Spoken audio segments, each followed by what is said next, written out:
Okay. It is now 6:06, July 25th, 23rd, 2024. Is open session for the Kennedale Economic Development Corporation. A roll call. Place 1 Eubanks. Here. Vice President Terry. Here. Place 3 Michaels. Here. Place 4 Navarez. Here. Place 5 Verona. Here. Place 7 Glover. Present. You have a quorum.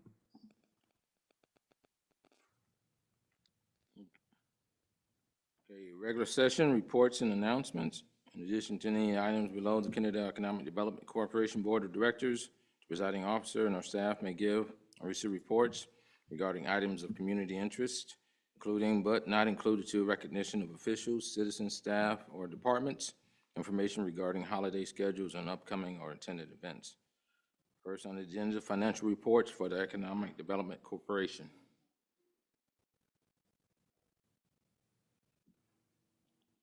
Mr. Terry, we skipped through public comment, but I do not have anybody signed up to speak. I just Oh, you wanted don't to have any, say. oh, I'm sorry. I don't. It's okay. I just need to say it for the record. Thank you. Okay.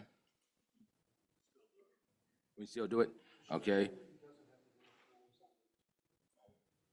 Okay. Okay.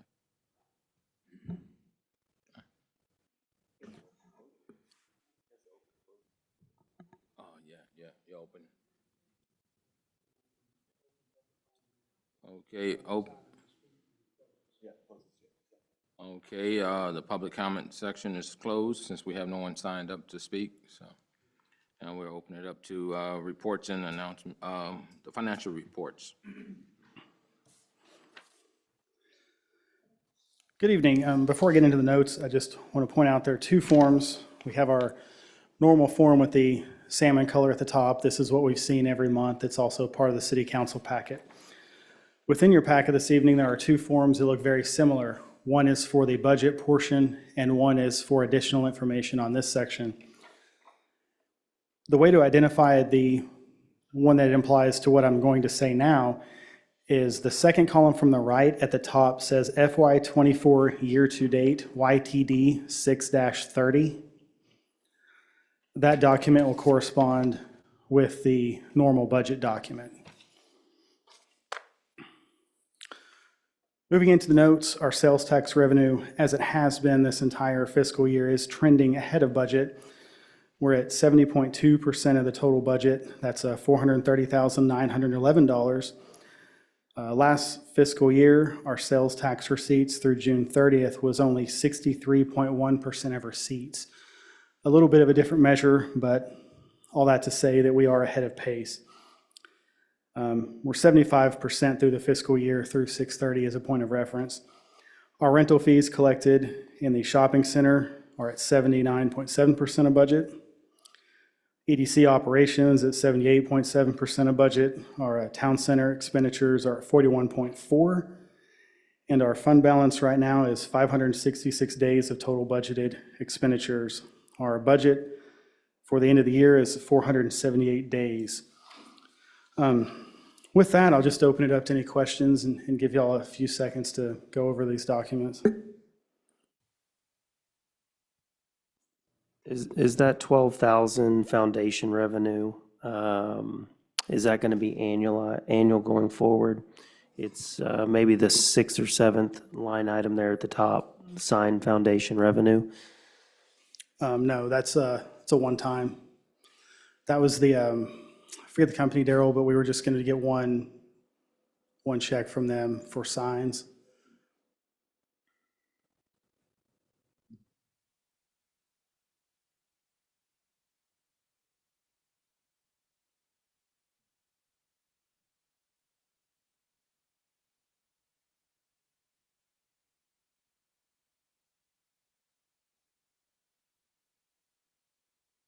An update while you are looking with Placer, that purchase has been made. We have signed a contract. It's a 3-year deal. By extending it for 3 years, we're able to save about $7,000 over the life of the contract. So we're It's stepped up from years 1 to 3, but overall, we'll save $7,000 for use of the software. We are looking to implement that by the end of next week. And where can anyone access that data at some point? Just the city can access that data? Okay. There will be pieces we plan to make available, but as far as anybody being able to actually query the data, no. The data will be shared, but it will be all the queries and that aspect will be controlled by only a handful of people with the city. So it's not every city employee, it's a select group. But as far as daytime population and other metrics that would benefit the public to know and help us promote the city, yeah, we'll absolutely put those on the website, but we will control what data is released. The licensing actually requires people to have a City of Kennedale email to have a log on. Or, yeah.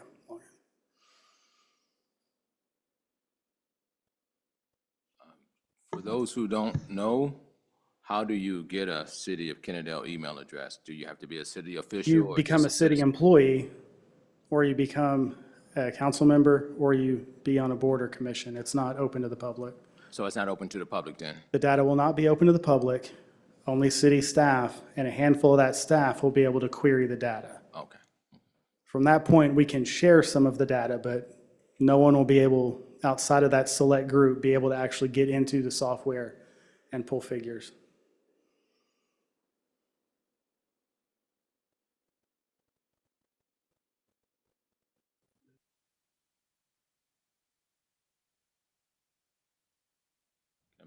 Okay, thank you.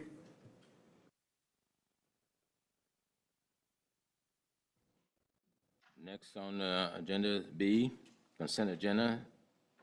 These matters have appeared on previous agendas, require little or no deliberation, or are considered routine or ministerial tasks. If discussion desire, items may be removed for separate considerations. Number one on item, June 25th, 2024, Economic Development Corporation minutes. I make a motion, we approve the minutes, or consent agenda, excuse me. I do have an edit. Before we have a second. On item D, section 3, I abstained on that vote. So with that edit, if Mr. Michaels would amend his motion, I will second. Can you clarify, it was item 3? Yeah, item 3, when it has to do with Valentino's, the motion to pass it, or, It was- Actually, we never voted on That was the Valentino's. We motion. never ruled on it. We tabled that, so well, then it says the motion approved carried unanimously, 4-0. I have a mistake. We tabled it. Yeah, I voted to abstain on that vote. That's the only edit I have. I would ask that the motion be reconsidered, and I'll present these again at the next meeting. That work? I need to withdraw my motion. Correct. Okay, I'd like to withdraw my motion. Thank you. So you're requesting another month to review it? Is that? I need to go in and edit that whole entire section. Gotcha. Okay. And so to remove those, I would rather present them as a whole instead of editing. So I make a motion to table this for a month? I second his motion to table. All in favor? Motion table. We need a motion to approve the minutes for June. Oh, that's what that was? Okay, table the meetings, okay. Okay, I thought it was just that one item. Okay, so it's the whole agenda then, the whole minutes? Yeah. Okay, the whole minutes, okay. All right, moving on, items for individual consideration, discussion, and/or action. We're gonna just skip to number 2, since we're tabling the thing. Are they here? Are they here? Okay, we're gonna go to discussing, number 1. Discuss and take action on an economic development funding grant application as submitted by Valentino's New York Pizza. Oh, he's here. Okay, he's here. How you doing?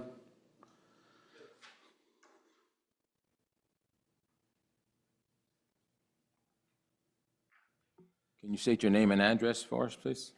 My name is Mohammed Ehsan. You need my house address or restaurant?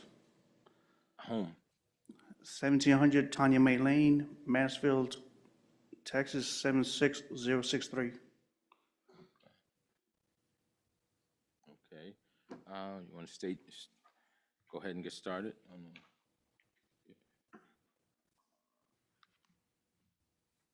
his application, right? Yeah, if you can walk us through your application process, what's your plan, your vision, and where you want to go with the grant opportunity? Well, right now I'm trying to remodel the restaurant a little bit, and hopefully I'm trying to expand the pizza menu. Right now I'm working on adding wings, and hopefully my goal is to expand the vendorhood so I could bring it like lamb gyros and Philly cheesesteaks, like home cooking. I'm from New York City, so we do everything homemade. So I'm planning to bring more food around here. How'd you like the pizza for your birthday?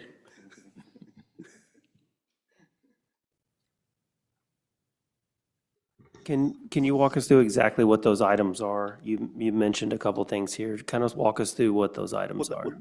The receipts that you have is what I spent on this, on the restaurant. I bought the mixer, the oven, the pizza tables. Just recently, my walk-in cooler broke down, so I had to put a new compressor. So right now I'm trying to, because a lot of people are asking for slices, so I need to make a counter to sell pizza by the slices. But I need to do the floor, fix the front a little bit. Uzi, will you expand on fixing the front a little bit? You were telling me the other day that what you wanted to do with that front room.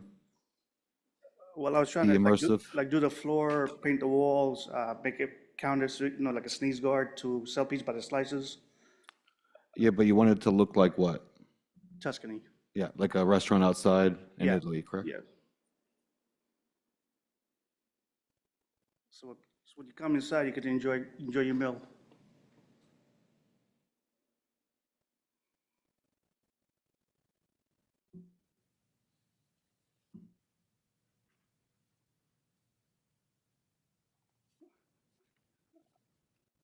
I have pictures. Right now I'm working on adding wings, like Wingstop, like different flavors.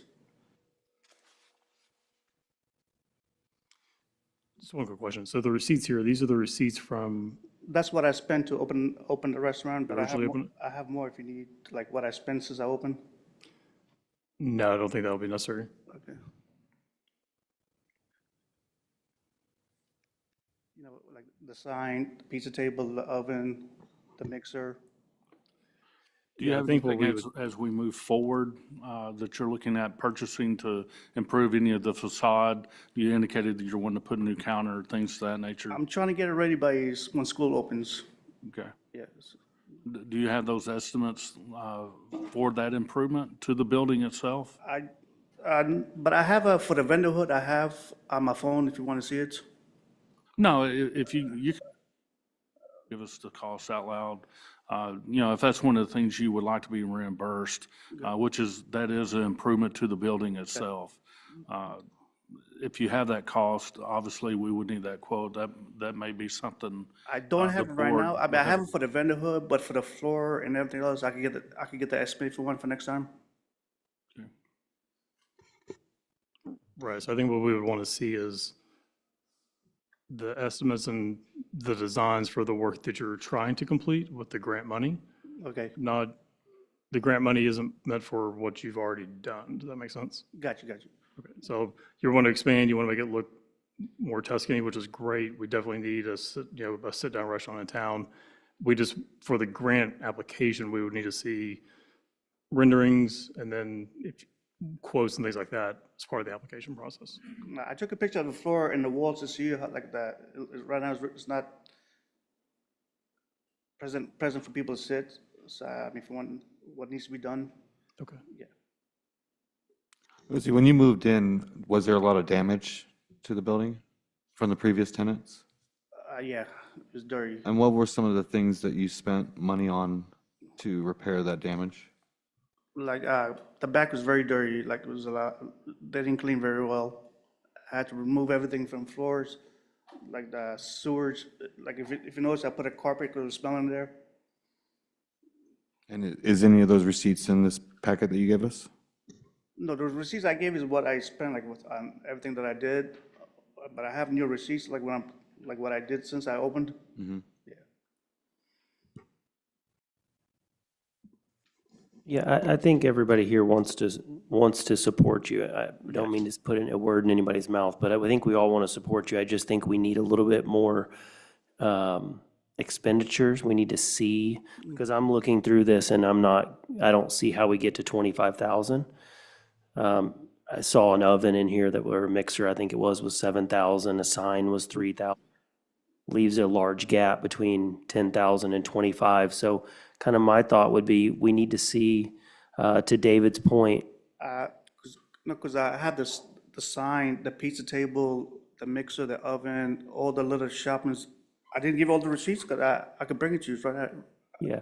I think if we could just see that, I think it would be much easier for us to just say, boom, in my opinion, unless you guys are comfortable moving forward without seeing them.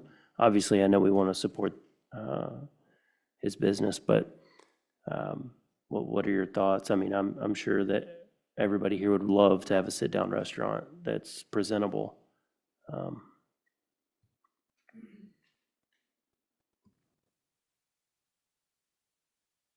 So you're wanting him to maybe table this for a month, have him come get some bids for the facade, the murals they'll have, maybe even the tables and the chairs that he could potentially buy, and bring those receipts back to us? I think that would be prudent. I don't, if we need to vote for it this month, okay. I mean, I don't think he's doing anything nefarious.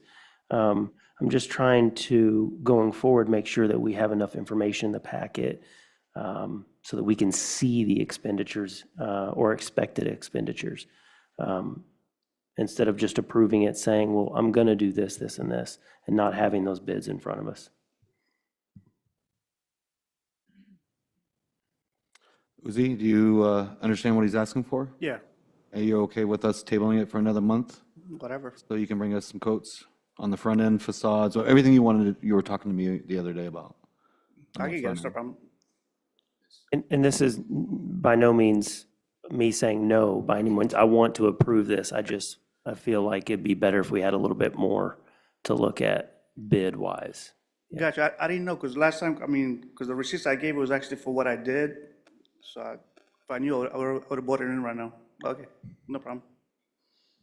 With, just outside that question of the grant, have you talked to your, the landlord, Craig Hughes, in reference to maybe going to a bigger building or a bigger storefront? I Have think you they had all, any I conversations? think they're all being leased already. Oh, okay, Yeah. Like even Dickies that just closed down, I think someone's already, they're trying to get it right now. okay. Yeah. Do you have an interest in going to a bigger facility? But there's nothing available right now. Everything's taken care of. Okay, Like even the office that was behind me, is someone leased already. okay, gotcha. Thank you. No problem.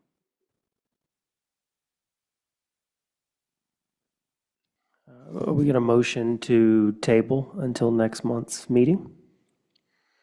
There's been a motion to table. Is there a second? I'll second the motion to table till next month's meeting. All in favor of the motion to table? They got two.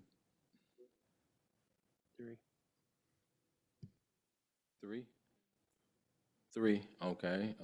Any questions about? Any opposition? One.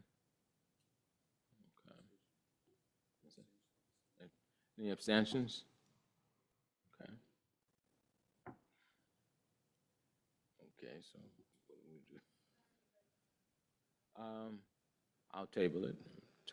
That's four.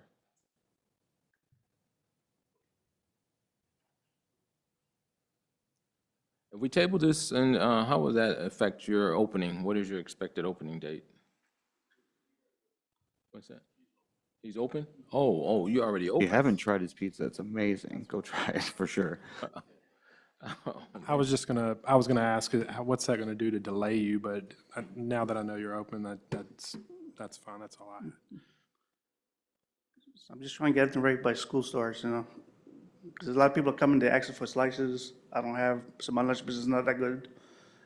You know, so the floor, I have no floor. I got pictures I can show you. I got no floors, like the paint is messed up.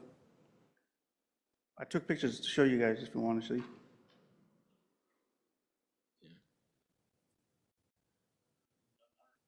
Huh?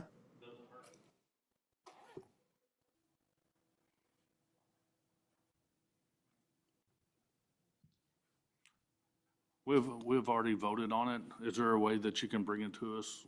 I got no floor, just to show you no floor, and my counter's right here. See the wall falling apart. Have you got with your landlord, with Craig Hughes, in reference to the damage to the building? That's what he gave it to me. What was his response?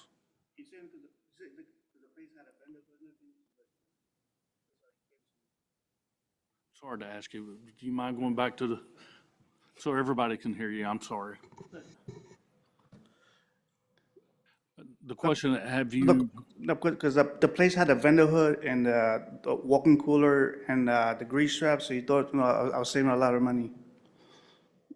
So he gave him the store as is. So the damage, how was the damage? The damage, people were sitting, like when they sit, they were banging their chairs against the wall and everything, and there's a smell that's coming from the floor. 'Cause I think I have the sewage going through in there, so I need to cover that. It smells sometimes, like I put a carpet there because there's a smell coming.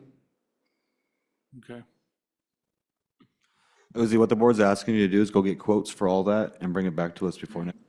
That's no problem. Yeah, go get quotes for the repair of the floor, any tables or chairs you want for the facade in the front, the mural that you want in the front, and get those quotes and turn it into Bobby Joe. for next one. I work 7 days a week. I mean, can I just bring in the quote and go back to work? Like right now, Yeah, my shop's absolutely. closed. Or call me and I'll come pick it up for you. Huh? Or call me and I'll come pick it up for you. Okay, I gotta have the quotes ready for you, it's no problem. I know you're a busy guy. Got you. Sounds good? Okay. Can I go back to work now? Thank you, guys. Thank you for coming in. Thank you.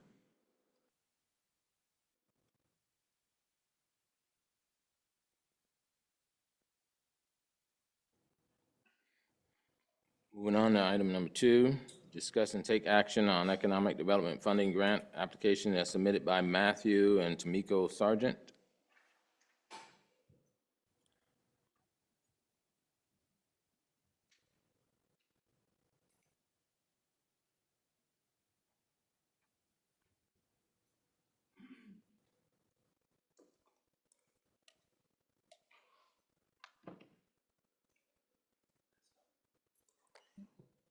Okay, for the record, could you state your name and address? Yeah, hi, I'm Tamiko Sargent, 337 Kennedale Sublette Road. I am here to discuss the reimbursement on items that we have purchased. We are trying to do a community garden, and with that community garden,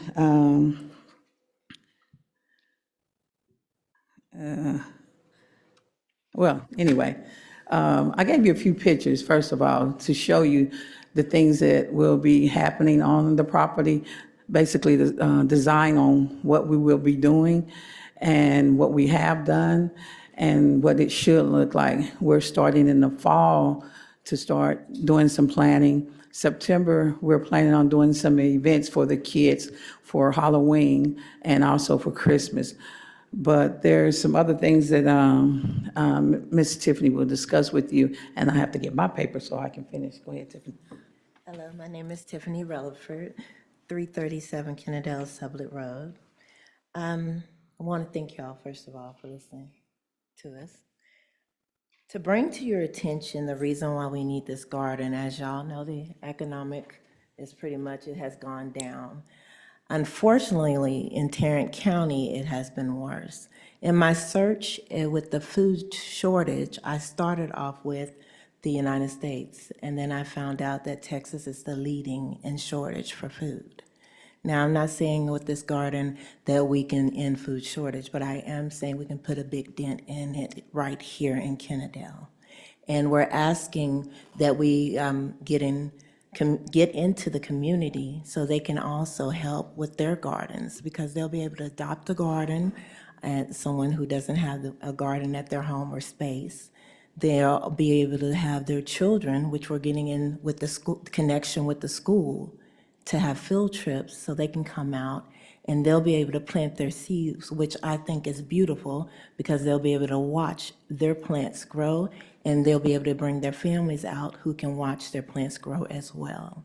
And they take it home and eat it. So here we are asking for the assistance so we can not only feed, starting with the children, their families, Kennedale, ISD, we're looking at anyone who wants to come in and help with us. We did give you some tips on our letter that we sent to you. Let's see here. And it stated that it will be fresh produce. It'll be an educational program, not only just for the children, but for any age. So there will be parents that will be able to have that program as well. It'll draw people to spend time with their families. It'll draw people to spend time with their neighbors.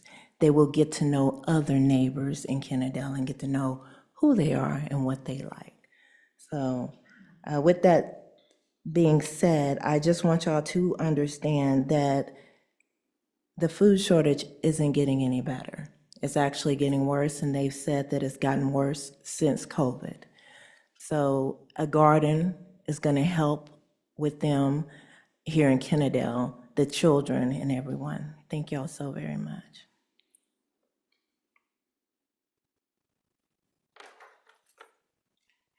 Now, I will piggyback on what she's saying. The Irene Community Garden will educate residents, provide homegrown fruits and vegetables. Eating organic grown food provide therapeutic benefits. Also, for the next generation of gardeners, will be able to learn from seasoned gardeners, the pulp and minutes of gardening, providing a healthy outlet of activities. And as we said before, this is something that I feel like that will help the city of Kennedale overall, to the point of, like she was saying, everybody knowing everybody. We're not only gonna just do it, those pictures that I gave you guys, when we're out there, we may be out there giving the kids snow cones, their parents out there interacting with one another. We may be out there cooking just something for the children, just basically, like I was talking to one of the principals, they would like to come out and have field trips and get to know each other, the parents, because basically everybody is so isolated nowadays until nobody knows anyone. And I just feel like this will help everyone overall. Any question? So this picture that I'm looking at here, so are these beds going to be owned by an individual and the individual comes and cares for it at their leisure? Is that how this works? And they Yes, pay sir. you a fee? Basically, yes. We'll start out, right now, one of the cities donated beds to us at this point. And yes, basically, the kids we'll set them up, let the kids work them, and any individuals that would like, for yourself, you want to get a bed for yourself, grow your own, then feel free to do so. Basically, this is a community activity, not just a one-man show. This is for everyone. You come out and do it. And hopefully, in the time to come, we'll have someone on duty to keep up with the bed keeping for those who can't come out immediately. It's just an ongoing thing. It just, we're starting out small, trying to build it up. So it's going to take a little time. Yeah, these are. But that's from one of the churches. I gave you an example on one of the churches off for Collins, and that's how their community garden is. And that's how they started theirs out. Has the school district committed any money to this project? No, sir. I just went to the K4, K5, and Mrs. Webb and I have been talking. And so I think it'll be great for the younger kids because of the fact that I think they'll enjoy just playing in the dirt. I don't know if they know what they'll be growing, but they'll be playing in the dirt. So, We do have some volunteers from UTA that they want to come out. And they will also be tending gardens that are not adopted or, yes, one of the women who does do the UTA garden, she will be coming out, giving us information and showing us things that we need to do. But she does take care of the UTA's garden. Okay. And you currently own this property? I do. Okay. Awesome.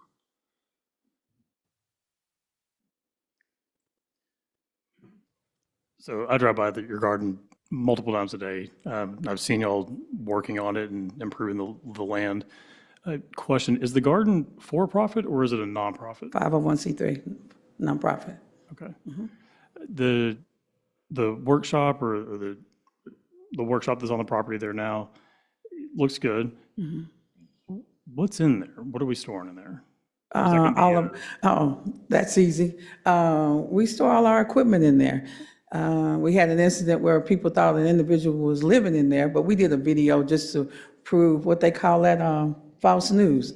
False news. So we cleared that up. So yes, it's the equipment in there that's there. also donation. Yeah, donation. Yes. Donate out. Yes. And it looks like based on the reimbursement or the RTO worksheet here, that's a rental on the shed, on the workshop? I'm buying it. I'm buying it. You bought it outright? No, I did not buy it, but I am buying it. Okay. It says it's an 84-month rental on the reimbursement sheet. Right, but I'm buying it. I'm buying it though. I'm buying it though. Okay. Right, yes, sir.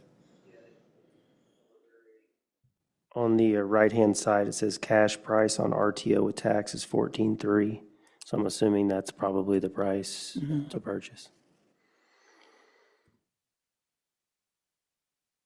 Do you anticipate, it looks like there's roughly, with admin fees, $4,000 a year. We're talking about seeds, tools, fertilizers, et cetera. Yes, and of course, Jeff may be able to understand a little bit more. We have our webpage. If you look up right now, it's www.irenesargent.com.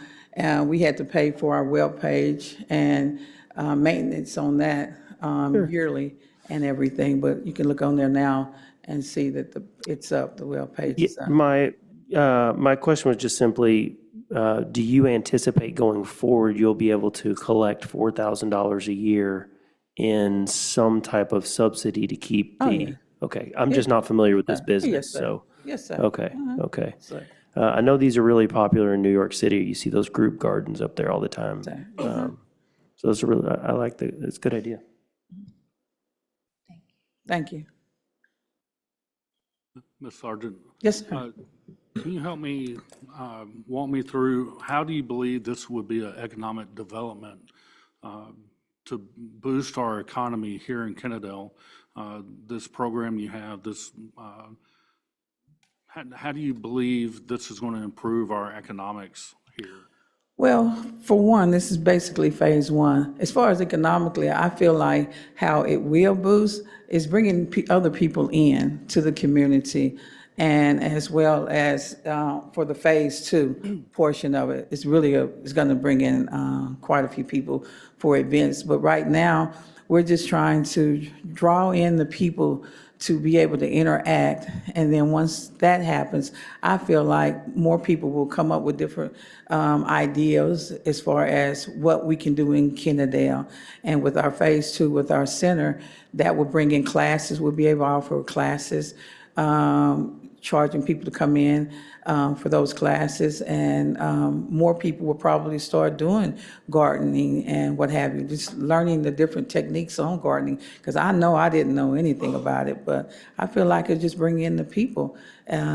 Even right now, we was just sitting out there, it was like 4 people came in and asking about putting a garden up, showing them how to do it. And then they were saying, one lady came in and said her father would like to come in and build us some garden beds and what have you. But I just really feel like it's just going to take a little time and people being able to see what's actually going on, because right now there's nothing to see. And when the location is so visual, until the people be able to just come in and just have all kind of ideas. And we start with our center. I mean, that'll bring in events to where we can be able to have I think it's just point blank more things for the city of Kennedale to be able to do. We also will have farmer markets there, people buying different products, selling different products and what have you. It just will give people an opportunity to do a lot more. And then eventually, I think it's a place in Pantego, I didn't bring that up, maybe, for us, we have a fish truck. We'll be able to sell food. It's just an all-around thing. If everybody would just be open-minded about it and just really just look at it. It's just the thing that's going on nowadays. Everybody's wanting to be able to feed the community, and of course, we do that now. Feeding the community, going out and feeding them. So, What is your projections, 1 to 3 to 5 years? Are you looking for employees? Yes. Is there Okay, go a ahead. certain number you're trying to reach? You have a goal or a vision that you can share with us? We are wanting to do employees. The first year, 1 employee. After that, between the 3rd to 5th year, we're looking at 3 to 5 employees. So basically 1 each year. Ms. Sargent, about half of us know your phase 2. Will you explain the other half, your vision on that phase 2? Expand a little bit more than what you said. On phase 2, by putting in a community center, I believe, like I said, if you look on that page, it would be a place where a lot of, basically, the young people I have a son, can come and engage and have a lot of classes. I'm a teacher on paper. My daughter teaches special ed. Miss Moody, she teaches, she's a principal. We'll be implementing different programs because right now, the kids just need a place to go. And during the summer, they just going here, there, not in, any particular place here. And the spending portion of it, they can spend their money here, by our group of ladies, we'll be able to sell different things, do different things. Like right now, we're doing the back to school, it's just a number of things. I mean, just the top of my head, it will be a lot of different programs we'll be able to implement in the phase 2 program. And my biggest thing I emphasize is for the children. We have to have something for these kids because we're losing them. They're not staying here and doing anything. Once they get out of school, they go into Mansfield, Arlington, and the only thing that's going on here is a bunch of adults. So we need to have something for these kids to be able to do.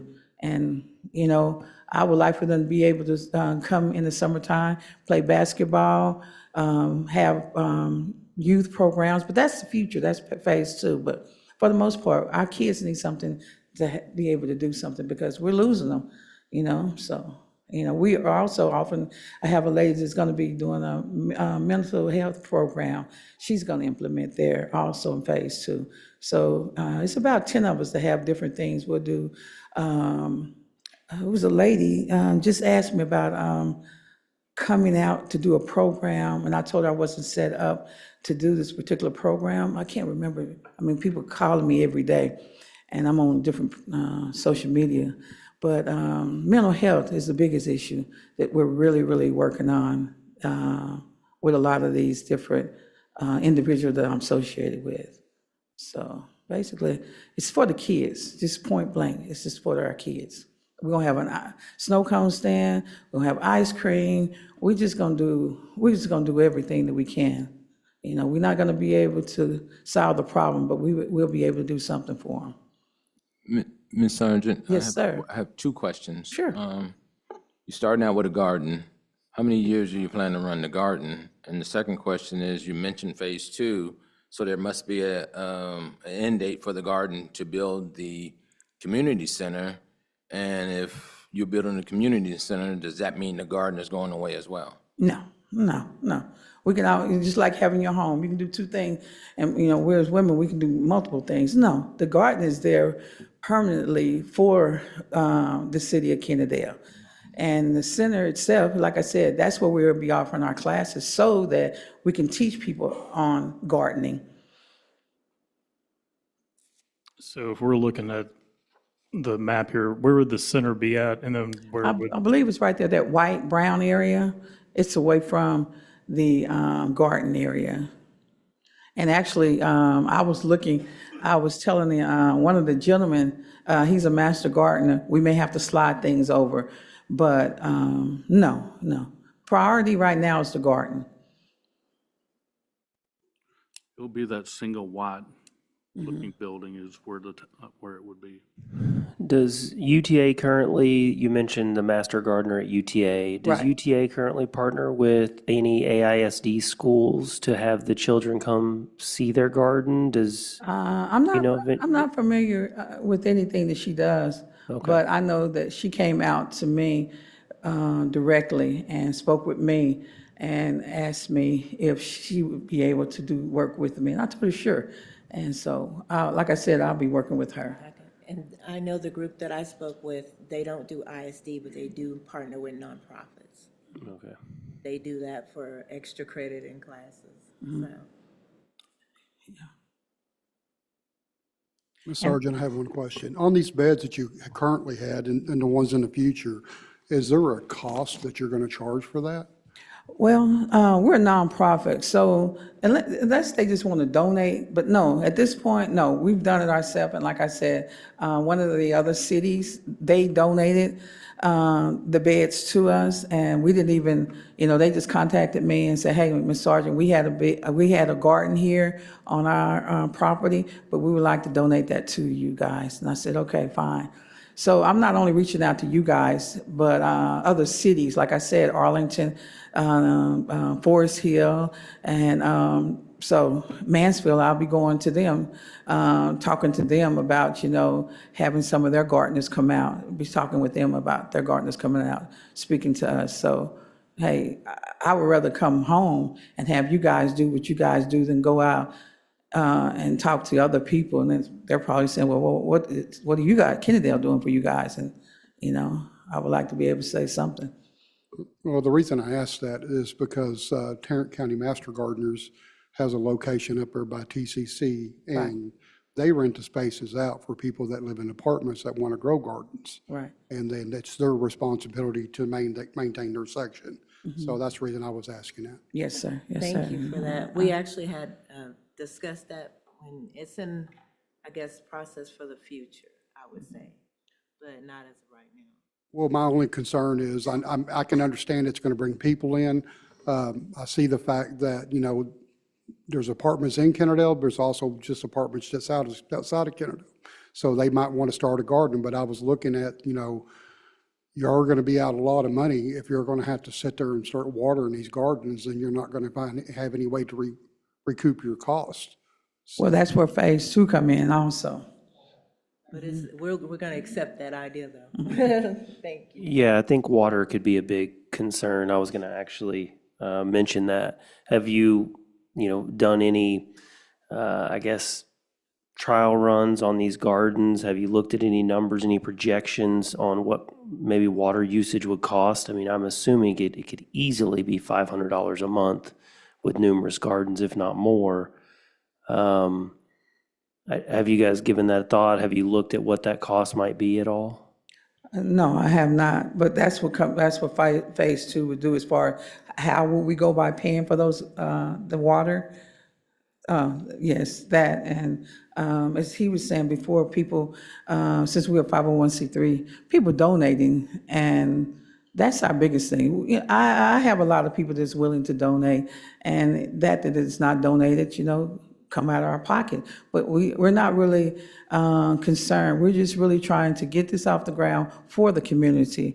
And whatever it takes, it's just gonna be what it is. It's moms of color, Miss Betty Joe, anybody. We're all a part of this community. So if you want to donate $10, donate $10. We're gonna go towards the water bill. But basically, something has to be done to brighten up this city.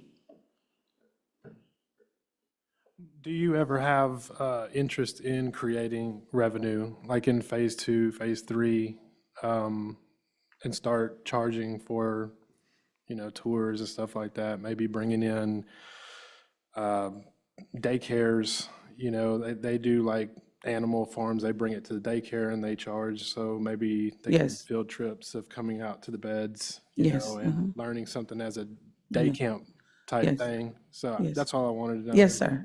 I'm associated with a lot of people who do have daycares, and actually, I did talk to 2 individuals and was already talking about coming out and doing a tour. Especially, I'm having something set up for October for the kids, taking pictures with the pumpkins and all of that. I'm trying to set something up right now.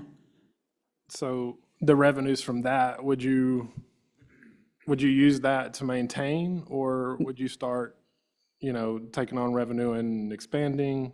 I'm not sure what you have planned for the future. All of that and above for expanding and everything. Yes,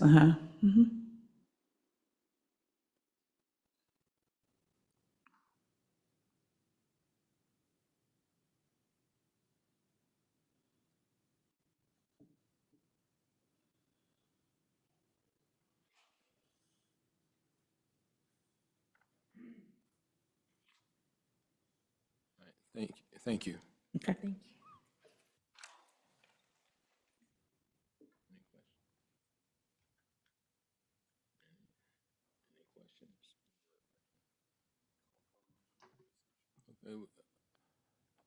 Call for a motion to either approve or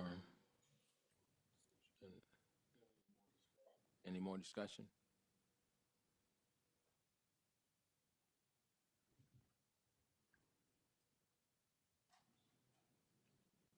No, I said, do we have a motion to approve? If I can, just make a recommendation or just a reminder to the board. Last month, when we made a approval for the grant opportunities, we did not approve for like the soil or any seedings, anything of that nature, fertilizer or plants. And I just wanted to remind that same concept, or the administrative maintenance, if that's personal gain, we did not approve that as well for reimbursement other time. That was not approved last month. Just a reminder.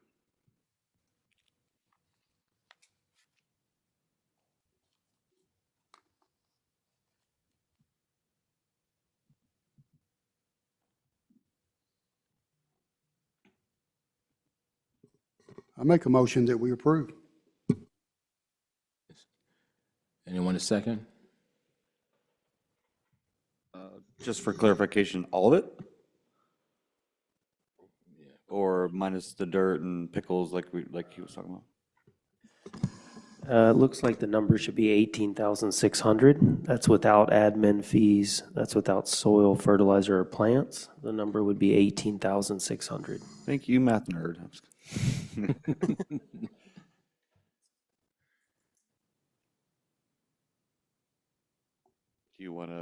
Do you still want all of it, or do you want to amend your motion? You want to amend your motion to include the 18,000? I mean, the way I look at it is part of her plan is the soil and stuff like that. So I know in the past we didn't do that. So I'm saying for all, but I mean, that's up for us to decide. That's my motion and I'm sticking to it. So you're saying that in this case, the dirt is a part of the system, That's. the facade and. That is part of her plan. Yeah. I mean, you got to build the raised beds, you got to bring the soil in, you got the fertilizer, even a water issue, they can look at water barrels. You know, so, I mean,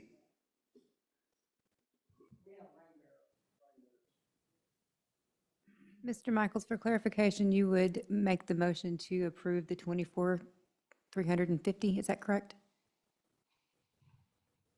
yes, that's correct. Thank you. It was in there, I just couldn't find it. I will second. That's for the original motion, right? Yeah, to his original non-clarified motion. Okay. It's clarified now. Yeah, thank you, thank you. We look forward to you brightening up the city. All right. Well, wait, call we the got to vote. vote on I'm it. We got to taking a vote on it. vote. We got to vote on it. Got to vote. All in favor for approval? All in favor?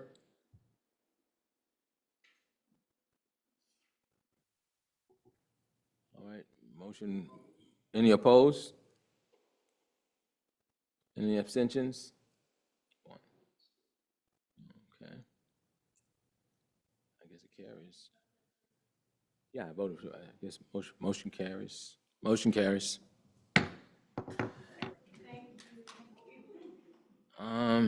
Move on to item 3, discuss and take action on an application process and approval qualifications for the economic development funding grants. So I'll start this off. Gentlemen, I think this board really needs to kind of put some guidelines around the grant funding process. And so I did some research looking at other EDCs in the state and how they have their grant applications and their guidelines, and took a pass at drafting guidelines for us to review tonight, and then hopefully begin to put some structure around this. I am concerned, I have concerns about being good stewards of the money. So I don't want to read all this to you. I don't know how you want to go about this. Mr. City Manager, I think the program overview, if you want to take a stab at that, because you're kind of running that part of it.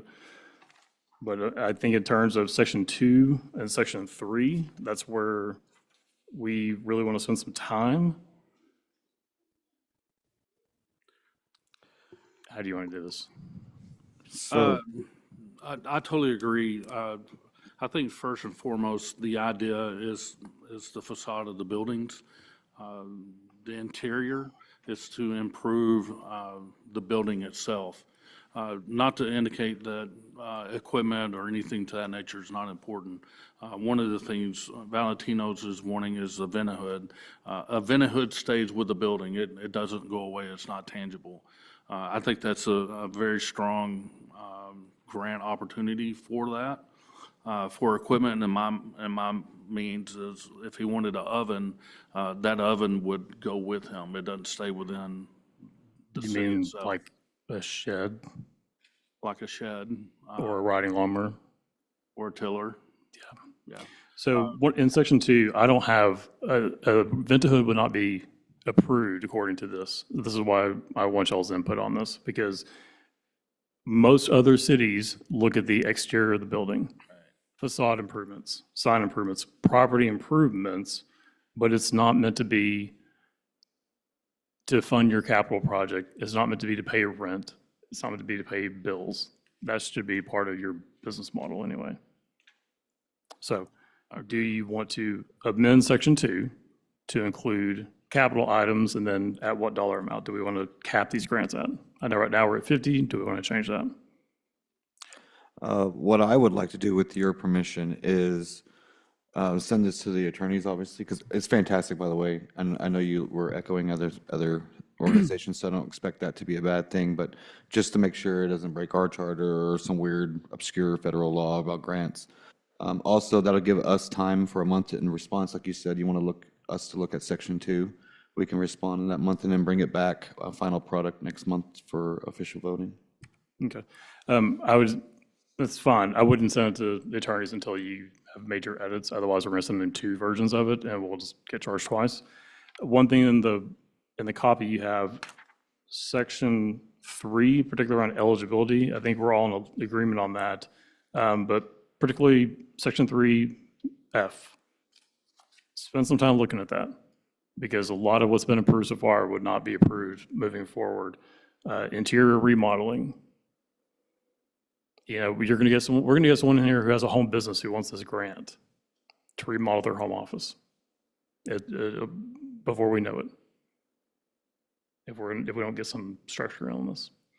So I would say, y'all want to look at that, that's fine. And then again, dollar amounts.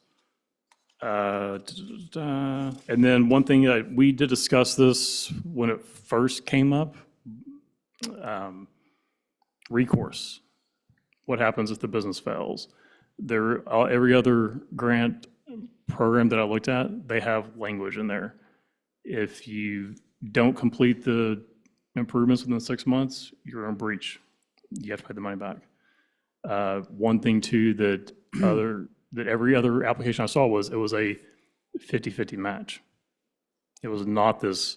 It was not a 100% match. So and it wouldn't be in kind, meaning they couldn't say, well, we put in the labor, and so therefore my labor charge is $150 an hour, and I work for 8 hours, and so no, not that. It has to be money spent out of their pocket, and then we would match it.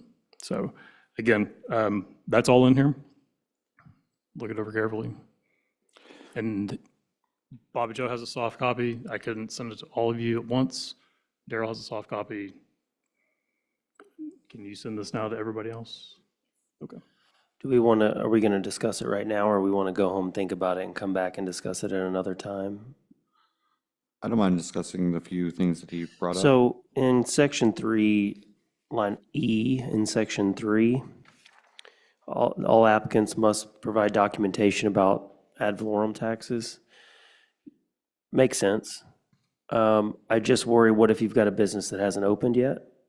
And they're not going to be able to prove that they have that or are going to do that? So is that something that we should put language in there around a startup of some kind? Or we just all are gonna understand, hey, it's a new business, we know they haven't paid taxes yet, just kind of know that? Or is it worth putting a note in there? Well, they're not past due at that point. If they haven't opened, they're not past due. It just says they have to be current. Okay. Correct. I would also like to discuss the interior redecorating, taking that out, or interior remodeling as well. And I'll take Uzi's case, for example. When you drive by what he wants to do, you could see a lot of our buildings in Kennedale are very, very old. And when people move in, they usually do the outside and they might have to do the inside. And a lot of times for me, it's the inside that does the business. If it smells or if it's antiquated, I probably won't come back. I give that speech about websites too. If your website's really old, you're not going to go back. You're not going to trust it. So I think if it's has to do with their business, like retail space or restaurant space, I think we should accept that. Something, beyond that, I guess I can get on board.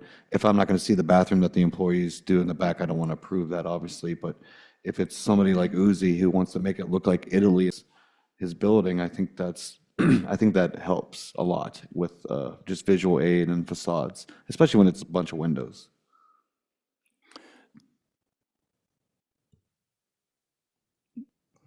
So with Uzi's example,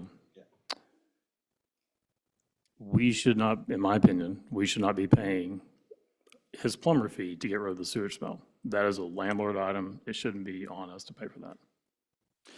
I agree, but we're semi-responsible for it, for that building, and I'm just as shocked and surprised about our landlord's response.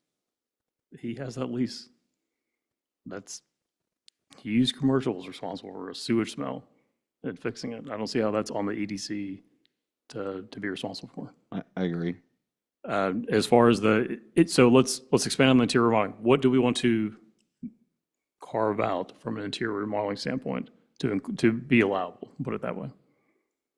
Do you want flooring, carpet? Front of the house would be good, I think, description. Things in the approval for front of the house, interior decorating, but not back of the house. So that wouldn't fix, again, the kitchen in the back, bathrooms in the back that that non-customers won't see. So anything that customers might interact and get a reaction to. So I think ideally, like what the EDC originally had planned and why it was so open was to try to open it up for the Parkway to renovate. And again, I go back to a lot of those buildings are older than me. And so I don't want to limit it too bad for now. That doesn't mean that the board, you know, a couple of years from now, as more applicants come and it gets more high demand and we're getting a little bit more picky, that we can't put more constraints like the 50/50 you were talking about. For me right now, I'm okay with reimbursement of 100%. A couple of years from now, if we're getting the door knocked down and we're getting 10 applicants a month, then we have to maybe put some limitations on that in the future. But I can go either way on that. I'm not digging my heels on either way. I think that is a good description. Front of the house could be allowed. I don't know if we need to quantify what type of business, retail, restaurant. I don't think we probably need to put that in there, but I mean, I'm not, we the board can decide if a tax assessor, or I'm sorry, a tax accountant, you know, wanted to do their front of the house, we can say no. correct. But I do agree that if we can refine it to restaurants or enter something entertainment, you know, so where there's customer and community interaction, make it impressive on the front of the house and not so dilapidated like the Parkway and everybody complains about. Mhm. Let me bring your attention then to section 3, paragraph C.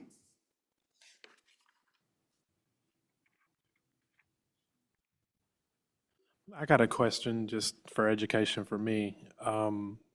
When we give grants to businesses and they use that for the property that they're doing leasing on,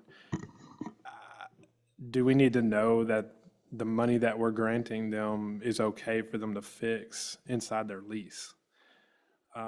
Do we know that they'll be able to use that money to do what they want inside that lease? Should we know and have information from the lease for them to use that money?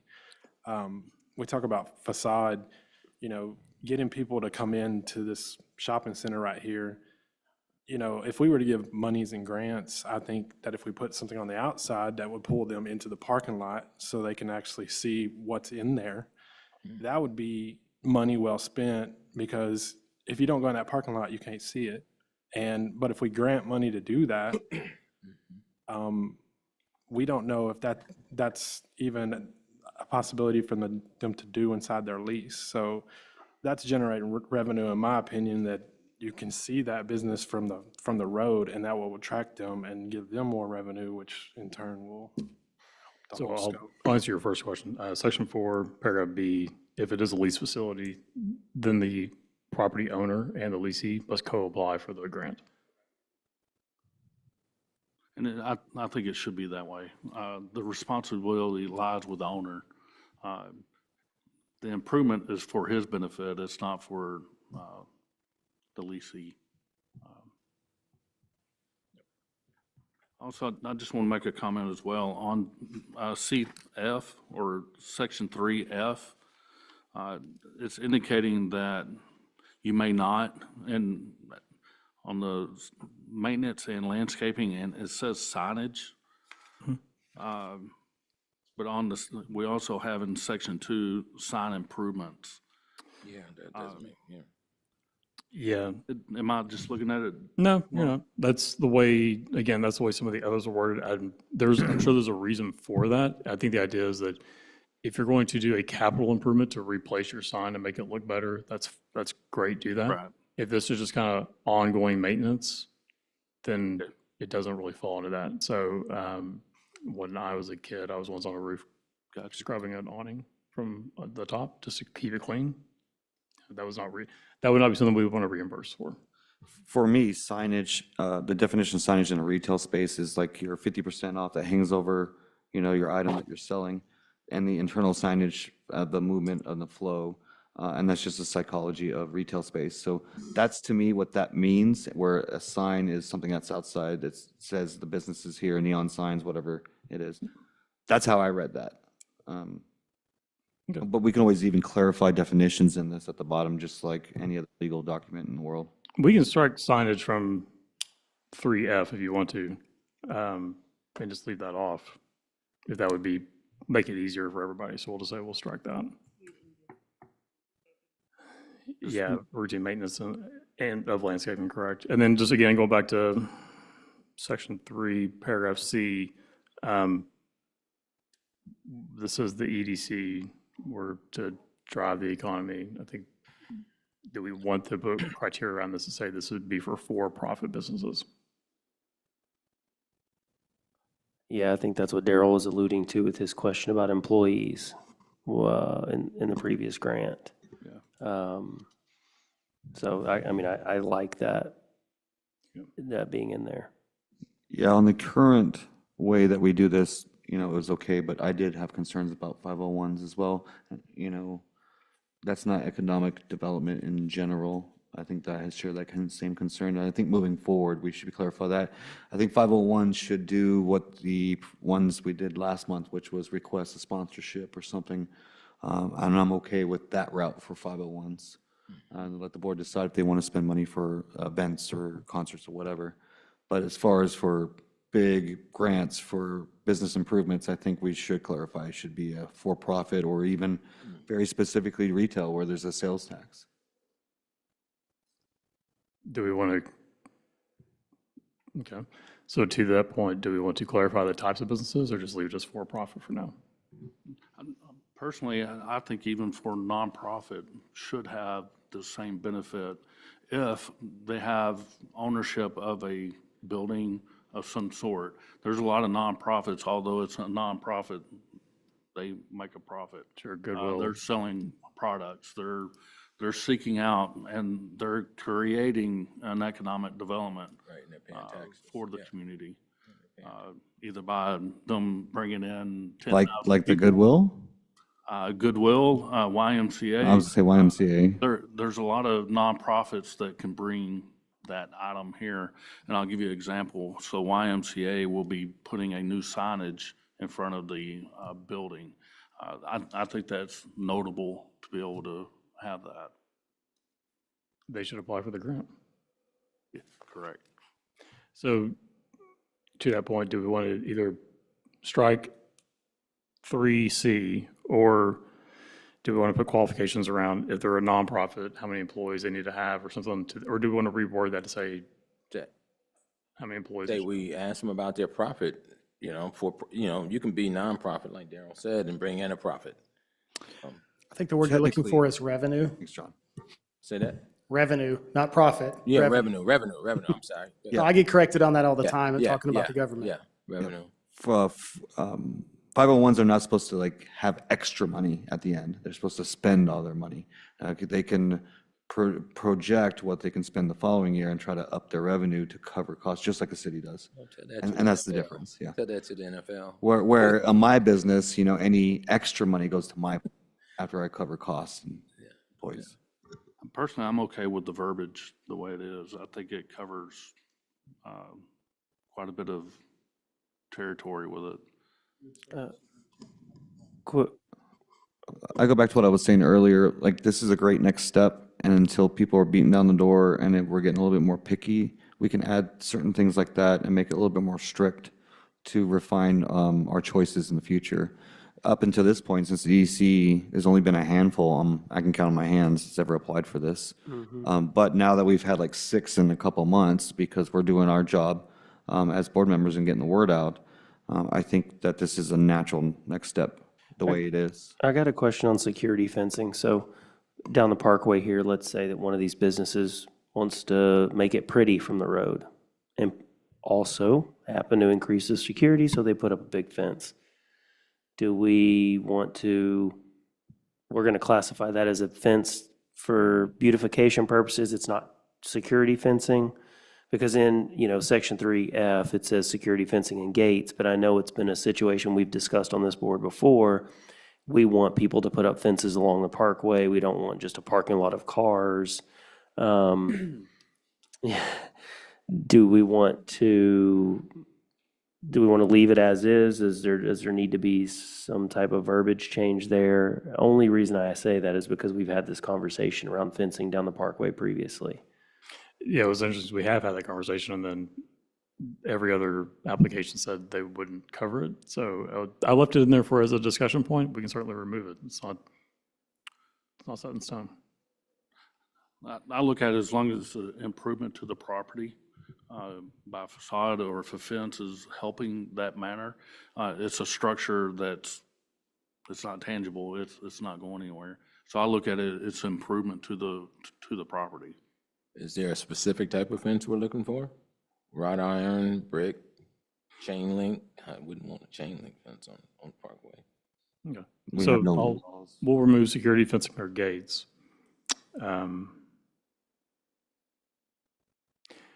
One thing that's not in here, and it just kind of occurred to me, and I want to kind of bring it up. Do we want to exclude rent? Exclude what? Exclude rent. Rent. I see some nodding heads. I would say any business that's currently operating, we should exclude rent. I think if it's a startup, maybe I would be a little bit more flexible. You know, if they have no revenue, the coffee shop, for instance, they have no revenue. If we happen to cover the rent for the first month, I could be swayed to do that. But I think if the business is up and running, I'm a no. My personal opinion.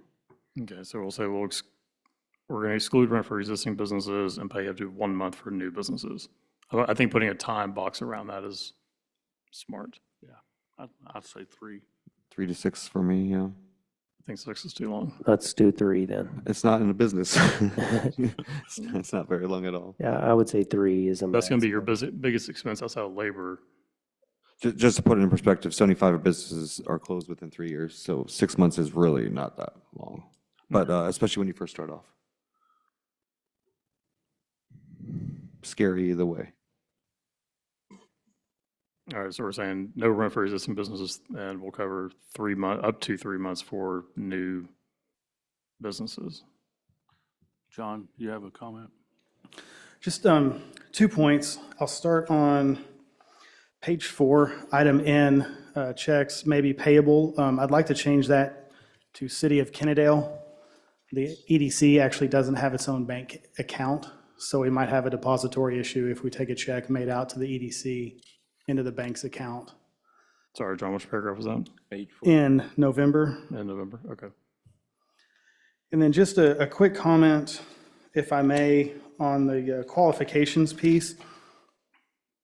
I believe any business that comes forth, we should be able to see if they're registered with the state. They should be registered with the state. Partnerships don't have to be registered with the Secretary of State, but I'd like to see the entity formation documents and show that they're serious. And that's really step one of any business, is getting those establishing documents, setting up a tax ID number, having an address, those types of things. And I didn't see that mentioned in here in the qualifications. Also, city licensing as well? I'm leaving that alone because that's, Yeah, so I'm leaving that out. You know, the yearly home business one?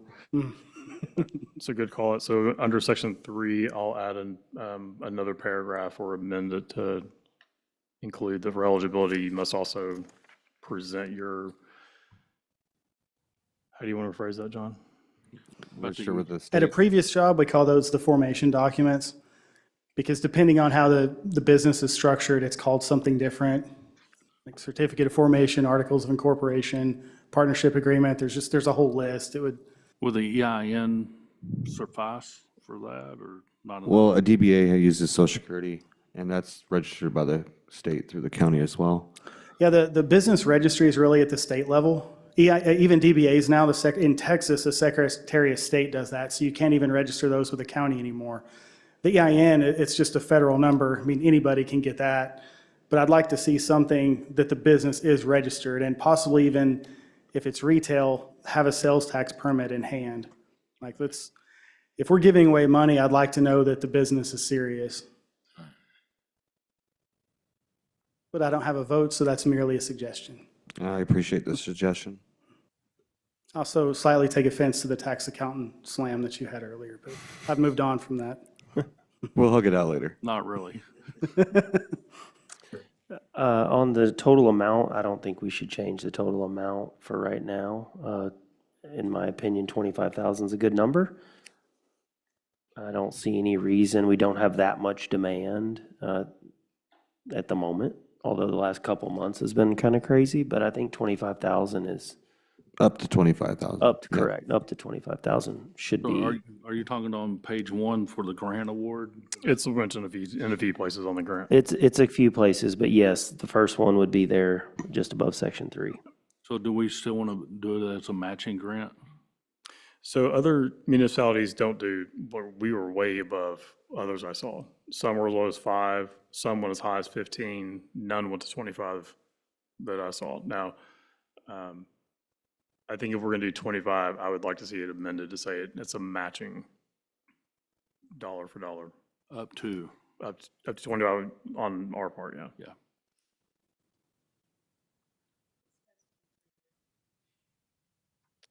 They can, I think this is a section, or there's one paragraph that talks about how you can apply for another grant the following year. Section 4D, it's what you're referencing. My question was just for clarity on my part, is this something that they can apply for every single year, or is it one time and out? Every year, Every fiscal year. Okay, thank you.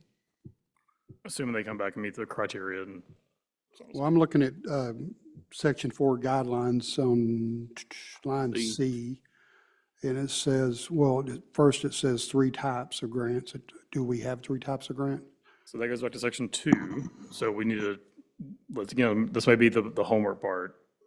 What do we want to actually be funding? So I left it relatively restrictive to kind of get more. I didn't want to put a bunch of stuff in there that slipped through the cracks. I want us to consciously be saying, these are the things that we want to fund in the town because we think it'll drive economic development. What's here now, I think no one's going to probably bat an eye at what's on here now. We need to then add more stuff too. So if that means it's equipment that will, okay, I'm going to buy another tow truck, so I need a driver, and that's going to be another job in town. Like, that's something we can point at and say, is that something as a capital expense? Yeah. I think the only question I have is, I look at it is, if you get a grant one year, you shouldn't be able to get it the next year. I mean. Well, they would have to reapply, but it wouldn't be But I the mean, same. but I'm saying is they're going to be dependent on us, and they're going to come in every year and just apply for a grant, apply for a grant, apply for a grant, and we have no way of stopping it. If we do it, you apply for a grant, wait a year, then you can apply it again. So I agree with that. I think the way it's currently structured, that could happen. I think if we adopt some of this where it's a matching grant for capital improvements, that's going to minimize, I think, some of that behavior, where at least if it is every year, it is most likely improving the business, which would then, in theory, improve revenue and sales tax. Yeah, but if you give it to them every year, there's no proof that they're improving in their business. If they're reapplying for it and they're saying, and let's just say they said, okay, well, last year we bought this truck and I want to buy another truck, or I want to do some other improvement, do we just say no, like you're one and done? Well, I think a truck is the wrong thing to be, I mean, we're talking buildings and what's in the city. So I think that's kind of a bad example, but let's just use the pizza guy. You know, he comes in, he wants to expand his business. He wants to get an oven in this, and this, another vent hood, a deep fryer, whatever. And then the next year he comes in and goes, oh, well, I need tables. I mean, I look at tables and chairs can be moved out. You know, I'm looking at something that's going to be stationary. So if he does say, I'm done, I'm moving on, well, then someone else can just come in and say, look, I'll open a pizza place. And that's probably a bad example. I like his pizza. So, I mean, for me, if it's a repeat offender and we feel like they're taking an abuse of it, we can say no. We can just vote no for that. Yeah, that's kind of my thought is we'll just say no. Yeah, it's a limited budget per year anyways. and I understand that, but these policies are going to be set for, you know, for the future too. So we all might not be on EDC 5-10 years from now. So if we didn't set a standard saying, okay, every other year, then they're not going to know. They're just going to go by what they see and then just keep, and they're not going to sit there and say, oh, well, you know, this person's abusing it. You know, who's going to justify that, say that they're abusing it? I'm not going to sit there and call somebody out and say, you're abusing our system. Well, I think it's more like If we have 3 different types of grant, I think all three should be available to them. Maybe it is just like we're indicating, you only get one choice out of the three. If you need additional grant money the next year, you have to apply for one of the other types of grant. You can't go back for the same one again. In the subsequent year. I think that's actually what it says here. But that's, okay, how do you curtail lack of business planning? If you need more money the next year, I mean, it's very seldom you see a business boom that much that within a year that they need an additional money for capital improvements. A smart entrepreneur will adapt. So I started off just doing computer repair. Right. I didn't open a shop here because I would be bankrupt 14 years later. But we adapted, we added web design, we adapted, we added online marketing and custom apps. As I grew as a business owner over the years, we adapted. And so I don't want to restrict any entrepreneur from, switching gears or finding out that their niche is too broad and they want to niche down a little bit better. But again, what we're talking about is just improvements to the community anyways, the facade. So I don't see any problem with that. And to answer your question earlier, my priority is sales tax, so retail space, restaurants, and entertainment. That's my top priority. My secondary would be things like family services, like daycares and things like that. After that would be like businesses like myself, which would be service-based with a office space.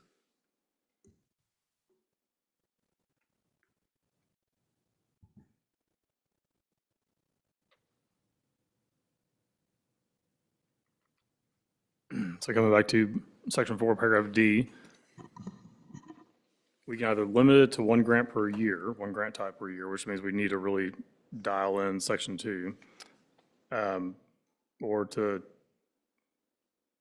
Mayor Pro Tem Michael's point, we could change that to say, shall be limited to $25,000 every 2 years, every 2 fiscal years. That was your suggestion. So I think we just maybe take that as part of the homework exercise and then come back and see what we can kind of come up with.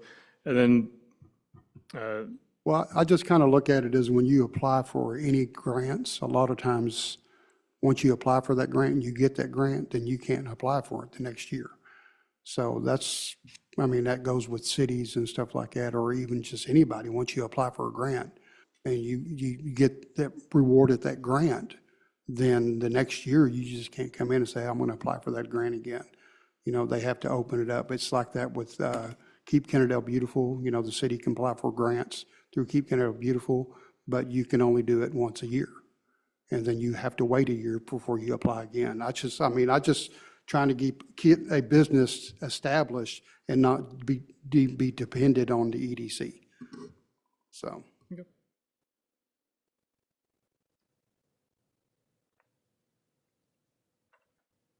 I'm okay with adding it as well. I mean, I can make arguments for either way. For me, the idea is moot, but if that's the concern of one of the board members, then we should, put it in there so that way we can have consensus.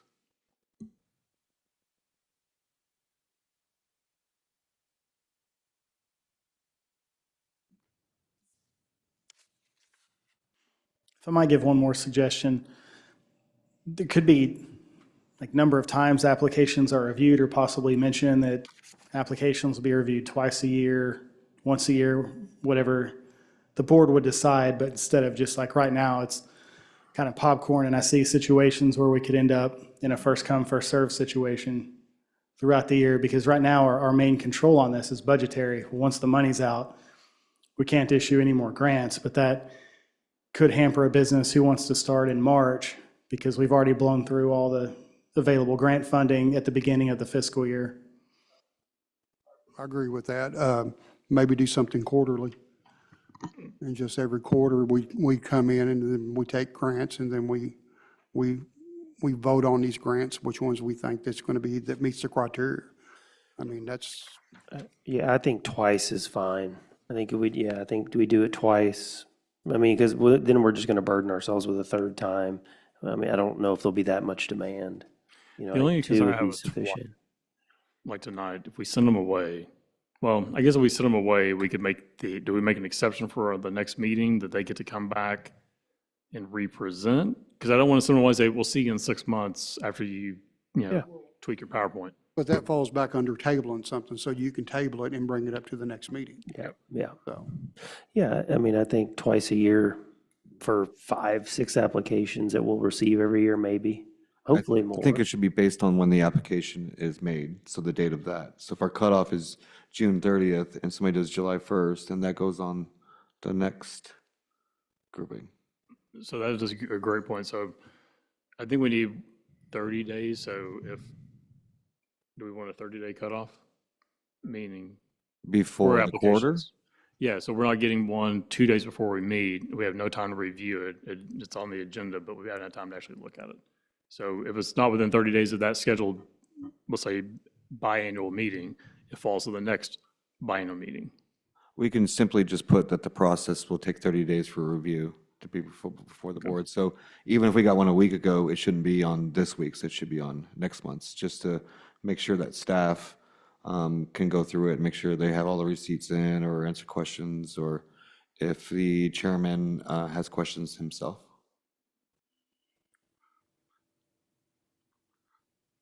But I'm with John, I'm sorry, I'm with John on the quarter. And John, I'm sorry, what's the total? What's our max right now for the year? It was 100,000, so So 25 a quarter. well, right now well, I guess we still have room for the pizza company, but next year we have 250. We had it split between these type of grants, and then we had a separate pool for facade, and then we designated $15,000 for sponsorships. Of course, that's not adopted yet, but that's what, and I don't want to roll too much into the next topic before Mr. Terry moves us on, but that's what we have for the budget, the proposed budget right now. So we can even, for example, do 200, split it between 4 quarters, at least sponsorships or et cetera. I do like that idea because then it creates an opportunity where everyone has a chance each quarter versus if you were just, to your point, you got delayed by a month because of a permit issue, and now all the money's gone because someone else, we had a bunch to review the previous quarter. But to that point, how much money's left for this year, John? I'll need to go back through and after this, what just happened tonight, and make sure that because we had 50, but there's a concept, like, I don't think that we're all going to I don't think we're going to distribute all the funds that have been approved in this fiscal year. So while we might have approved, like Mr. Wally's Pickles, for example, up to 25, I don't see us distributing 25,000 for them this year. So that's another, I like the time limit on here. That'll help us budget better, but this previous, or the current iteration that we're using doesn't have a time limit. Okay.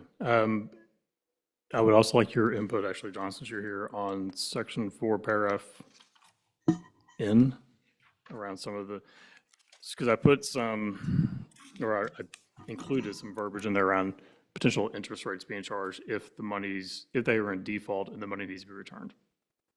We would need to just find an index. I know LIBOR used to be the index for banks, but that's since gone away. So if we want to use 1 month SOFR. prime rate, or Mr. Eubanks is more familiar with this than I am at this point, but we use would need the to, we would need to put an index on this and reference whatever index we choose. So we need to use the 1 month SOFR, SOFR. That would be the rate I would use. Can you explain that, please? It's just like LIBOR, same exact thing. It's just the lending rate that we use for all of our banking clients. It was called LIBOR. They simply just changed to SOFR, SOFR. And so it's the overnight funding rate or financing rate. It's just what the Federal Reserve or the Treasury issues for every bank in the United States. It's a standard, basically. Very standard. Every bank uses it. Other cities, we're charging 10%. Yeah. Okay, well, it's nowhere near that. It's probably half of that. So if we want to go up and above, we can. In addition, the 1 month SOFR rate's going to be variable. So it would probably be a little bit more onerous because it's going to be moving daily. Monthly, because it's a 1 month. So every month it's going to update, which means interest is going to change that the person's going to be charged. So we can use the 1-month SOFR because we have an index to fall back on and say, look, this is what we're using, or we just simply say X percentage. And then it's a flat rate, never changes, very easy to model. Flat rate. Well, the other concept to consider is this supposed to be punitive? Is this to recoup our cost for administration? Like what are we, why are we charging an interest rate? And then once we get that motivation, we can look at, okay, if we're doing staff time, an indexed rate probably isn't going to get it done. If we're looking at recouping management costs, we have to come in and calculate and receive the funding and track it and make sure that this, I'll say client for lack of a better term, but this, or grant recipient is becoming current. If we had a flat rate, the idea that we could come up with a payment schedule and send them a payment schedule, say, okay, here, almost like a coupon book where, you are in default, you owe us $15,000, you've got X number of months to pay it, we're expecting you to send money in of this amount by this date. So the language is in here now says the improvements need to be completed within 6 months. I think the interest penalty is really as a deterrent for someone who has no intention of doing the improvements. They just want to take the money and run. That's kind of it. Or they take it, they do a tenth of the improvement and then just stall for, a year, that kind of thing. What we have to consider is the cost of recouping that too. So you could send me a bill all you want, that doesn't mean I'm going to pay it. So anything over than $5,000 has to go to a higher court, civil court, where anything 5,000 below can go to Mansfield, which is a lot cheaper for us as a city to recoup, obviously. But we're talking about $25,000 grants, and we're going to try to recover that. That's civil lawsuits, and that's going to cost $25,000 minimum. Probably. It depends on the client, I guess. Section 3, paragraph P says we can recover our attorney's costs as well. Yeah, you could do that when you do civil lawsuits anyways. It's in there. I think we leave it. It doesn't hurt us to have it in there at all. Well, I think No, it's also. I don't have a problem with that. I just want you to make the board aware of the process. We can send a bill all we want. That doesn't mean somebody pays for it.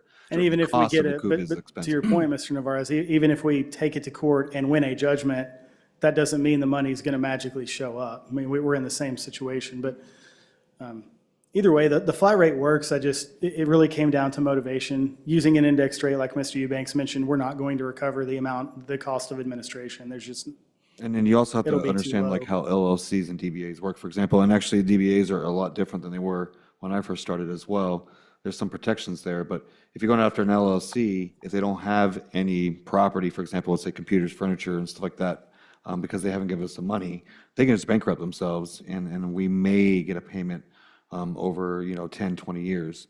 that's why banks tend to have a personal guarantor when they lend to LLCs. That's for the exact reason. It was pretty common back during the, say the early 2000s for people to spin up an LLC, take out a big loan, and then walk from the loan. So banks started asking for personal guarantors on that lending. I recommend we just go with the flat rate. 10% it is. Okay. 10% says the banker. I like it. Nice Didn't you round say it was number. half that? Yeah. Yeah, but we do want it to be, we want to deter any folks that have ulterior Penalize. motives. Yeah. So, And then I think the last thing I'll kind of mention here, just for us probably to talk about, is section 4, paragraph L. This would only be for future-looking improvements. This would no longer be, past expenditures would no longer be eligible. So I think, and I'm fine with that. The question is do we want to reimburse or we want quotes and help them fund that? the 'Cause quotes that's have- a big difference in a business. It still has to be, this is still stated somewhere in one of these, it's reimbursed only. You get the money after it's been spent, no different than how we do grants with Tarrant County. So if they go spend $50,000 on improvements, they bring us the invoices and the receipts, and they show us that the work's been done after they've been approved for the grant. So they apply for the grant, that we approve the grant, they go do the improvements, they pay the contractors, then they come back with the receipts, they show that the work's been completed, then they get reimbursed for half.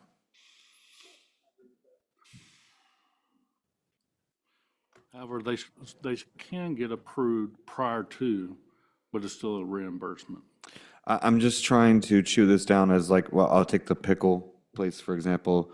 if she had some crazy $25,000 improvement that we all love, it's going to be probably hard for her to fund that. But obviously, she has that idea, you know, and any entrepreneur, we need to be responsible for our businesses and figure that out in the front place. So it can go either way. But I'm just trying to think, we always have small businesses. It's not like, you know, a medium-sized or to large-sized business where they have the capital to do that and get reimbursed. It's no big deal. But if we're going to support small business, a flower shop or a coffee shop, for example, well, I mean, they sounded like they had a little money, but that was all their personal money. But like just that start out, that mom, Paul, it might be a lot upfront for them. That's my only concern. Yeah, I struggle. I could see both sides of it. You know, to be fiscally responsible, we should be doing the 50% from that perspective. But then to your point, Jeff, if you're a small business and you've already taken out to the coffee shop, they already liquidated their retirement account to start this, they likely don't have an additional $25,000 if they really needed to do the repair for the business, get it up and running, whatever. I struggle. I go both ways. I can definitely see David's point. And if we're just simply looking at numbers and protecting ourselves, that's probably the way to go. Do we want to be more business friendly and lean to 100%? That I just leave. I can see both ways. Yeah, I want to be at the 100% reimbursement just for, you know, purposes, make sure the money's being spent the way we are approving it. But again, I think it's a lot, and then we'll restrict small business from applying, which will limit the applications over the year. So if we want to do that, this is a great way to do that. But I think we all want to see small business grow. If any one of us wanted to start a business here in Kennedale, it could help to be upfront about it with just the quotes, or even a 50-50 match and then reimbursement on final payment when it's paid in full. How about a case-by-case situation where, you know, it depends on the amount of money that the company has? The problem with that is that's a slippery slope, and if we approve one person, deny another, you know, Well, we're talking about somebody who has $100,000 versus somebody who only has $3. Yeah, and I see that, and it's a slippery slope. We can quickly get in trouble that a business that is economically not viable versus a bigger business that can afford it, you know, it just can, I'm not saying it will be, but it could be a slippery slope for us. Because we could be, oh, well, their councilman doesn't like us, and so that's why they didn't approve us. And around here, that quickly happens. So I would agree. It needs to be black or white. yeah, it has to be pretty clear. Pretty clear. Cut. So my counter argument for giving them the money before the work's been completed is, let's take what we discussed tonight. He starts going with the pizza shop. He starts going in, opens up a wall. The cost suddenly doubles. If you're ever in a remodel in your house, you know it can happen fast. If we give him half the money and he funds everything up to that point, but he doesn't have the funds to carry now the extra cost of the improvement, he's going to come back to us and say, well, I can't finish the project because I'm out of money. You've already given me the money, but now I'm going to be in default of the program or the grant. So I lean more towards apply for the grant, grant's approved. You fund it, we will reimburse you. Does it not say reimbursement in the title? So why don't we consider something we'll reimburse up to X, whatever that dollar figure is, and then let's say 10,000. We'll reimburse up to 10,000. Anything above 10,000 to get us to the 25 is a match. So we kind of accomplish both things. We help the small business up to $10,000 with reimbursement, and then the remaining portion, David, is more in line with what you're suggesting. So the additional 15,000 would have to be, work's got to be completed at that point. You just said the first 10 would be reimbursement. They've already paid out the 10, and now I apologize. So the first 10,000 will simply be, here's what I want to do, here's my goal. We'll give them that grant. Anything up and above 10,000 to get us to the 25,000 mark would then have to be work completed. So we kind of accomplish giving them 10,000 for a small business. We're still being friendly in that regard. But anything up and above $10,000, we have to see completed work. Just trying to find a happy median. So grants inherently by its nature is upfront money. You know, you Right. apply for a grant for college, for example, They send the money to your college. That's their security to make sure it's being spent for college. Hang on. That's only because the college won't let you into class unless you pay the money first. Our grants with Tarrant County are all reimbursable, right? Yeah, I'm not saying that's not possible, but public grants in general are upfront money. That doesn't mean that there's not restrictions on grants out there, because obviously there are. You found it on somebody else's website. So, and those are just for purposes to ensure that we are making sure the money is spent. So medical research is definitely not, if it's public funded, government funded, it's cost reimbursable. I'm just trying to think of any public government grants I know of outside of the university ones that aren't. All of them that we apply for as a city Yeah. through an entity, it's all cost reimbursable. And I'm thinking of all the National grants. Institutes of Health are cost reimbursable. If it's Health and Human Services, it's cost reimbursable. In medical research, the only ones that aren't are if they're privately funded by a pharmaceutical company. But if it involves government money, it's all cost reimbursable. So it makes me nervous, the idea of putting money out, and it's. Sure. Like And we're I'm just more thinking of cutting grants you of a private check. organizations where Yeah. they have their own rule. It is upfront money. Entrepreneur grants is upfront money in general. I agree with you. The government ones, there's usually criteria. Again, and that's just to secure to make sure that it's being spent the way we think it's being spent. I think it still holds both parties accountable to what's taking place. I think it's extremely important for that. And we can learn a lot just passed off the 4 we just approved. But I do think it's notable, all federal grants, we pay up front. We don't get reimbursed until it's done. And that's on any federal grant or local grant. And there's a reason for it. And it's very notable for that. And I think at one point, we're setting ourselves up for failure if we don't follow that same guideline. So would it be reimbursed up to 10,000 and then a match, 50-50 match for the following 15,000 to kind of accomplish both things? I think if that's the case, currently it's up to 25,000. If they want to come in for 5,000, they still have the opportunity to go for 25. We can do that 5,000 at a time if that business wants to do that. If he only has 5,000, we match to 5,000. If he comes in with 10,000, we match to 10,000. I mean, that's similar to how Mr. Wally's Pickles is happening right now, is it's up to 25. Well, we have about $7,000 worth of receipts now that we'll be able to have a disbursement on, but then there's still a gap that can be filled later on. Yeah, and I think to David's point, it's more so we want them to spend 50 and we'll give them 25. You know, I think that's more in line with what he's seeing based on the research you've done, I think. Is that accurate? Yes, and by the way, Jeff, an apology for interrupting you. Very sorry about that. Just when you mentioned student loan grants, it hit a nerve. You don't have to apologize me, David. So question though, so kind of to your point, and then we'll go back to John, is that now like a line of credit for them? Is that how that's going to be treated? And do we want that? I mean, the wording on the approval is up to. So when I look at the application, there's a dollar amount up to, and then I get receipts, and until I hit that threshold, it's still open. Yeah, that's tough. So I think under eligibility, I think we want,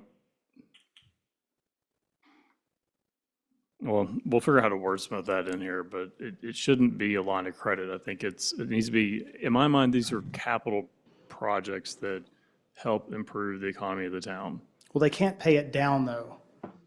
So like a line of credit, if I pay into it, it goes down. So it's not functioning like that. It's just an amount up to. So we don't replenish it. Like if it's up to 25,000, they take out 10, but then they write a check to the city for 10. Like they don't get another amount on that. So, but I get your point where we're giving somebody access to a certain amount of funding, and we haven't put at least on the current application that I've seen, there's not a time limit on it. So if we say up to 25,000 and somebody does 10,000 in year 1, none in year 2, well, in year 3, they could come back and ask for more. And right now, I don't have a mechanism to turn that away. Yeah, that's gonna have to be spent in the fiscal year approved.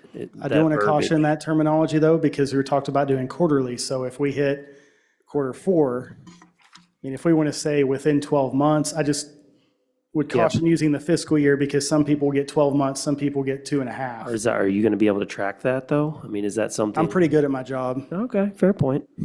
Ty, some It's section- extra work for you though, so, It's a spreadsheet. okay. Section 4, paragraph L says the improvement has to be completed within 6 months of written approval. So I would say we can amend that and say no.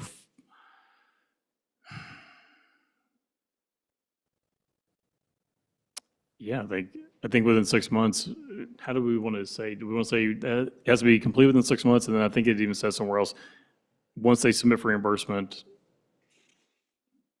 they'll be paid within 30 days.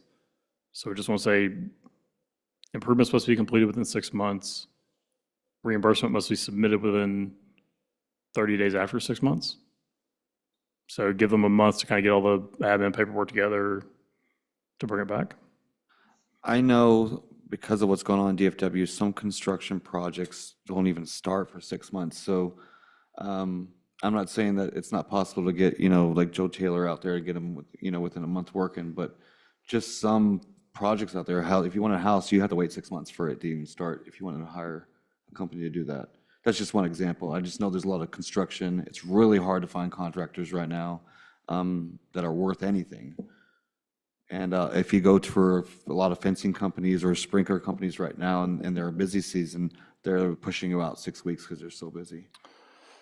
True, but I think, so a couple of things that this kind of gets back into, I think the year one was a little bit better when we said 12 months from the approval. You got to get the project done. For reimbursement at 100%, you pay up front. I'm all for I that. think we can still do the 6 months, but it's from the date of start date. You don't necessarily have to start the construction time you get the money. It's whenever the contract is available. I just can foresee, like, I'll take the example, I learned something new yet. If we wanted to buy a ladder for our fire truck, it's going to be 2 years before we get it. And that's my concern. There is a lot of weird things for a while there. I couldn't get IT stuff for weeks for whatever reason. The ship from China just gets held up at the yard for months. That's happened before recently where nobody got certain things. I would just like a little bit more room than 6 months. I think fiscal year is fine. all right, then we'll just say we'll change it to 12 months. Because if they're coming to us with a grant, they should have already done the homework. They should have already had the quotes lined up. That should not be the delay. I hear you on contractor start time, so we'll change 12 months on that. And you're right, if we're reimbursing, they're already paying for it. So they're in the process, and I agree with that. But remember though, they don't start the project. If they want reimbursement, they have to wait till we approve it. So they apply for the grant, say, here's the project I want to do, here's the improvement I want to make, we approve it, then they can start the work. It can't be, I'm rolling in with a stack of invoices, I repaid my parking lot, Sure. pay for it.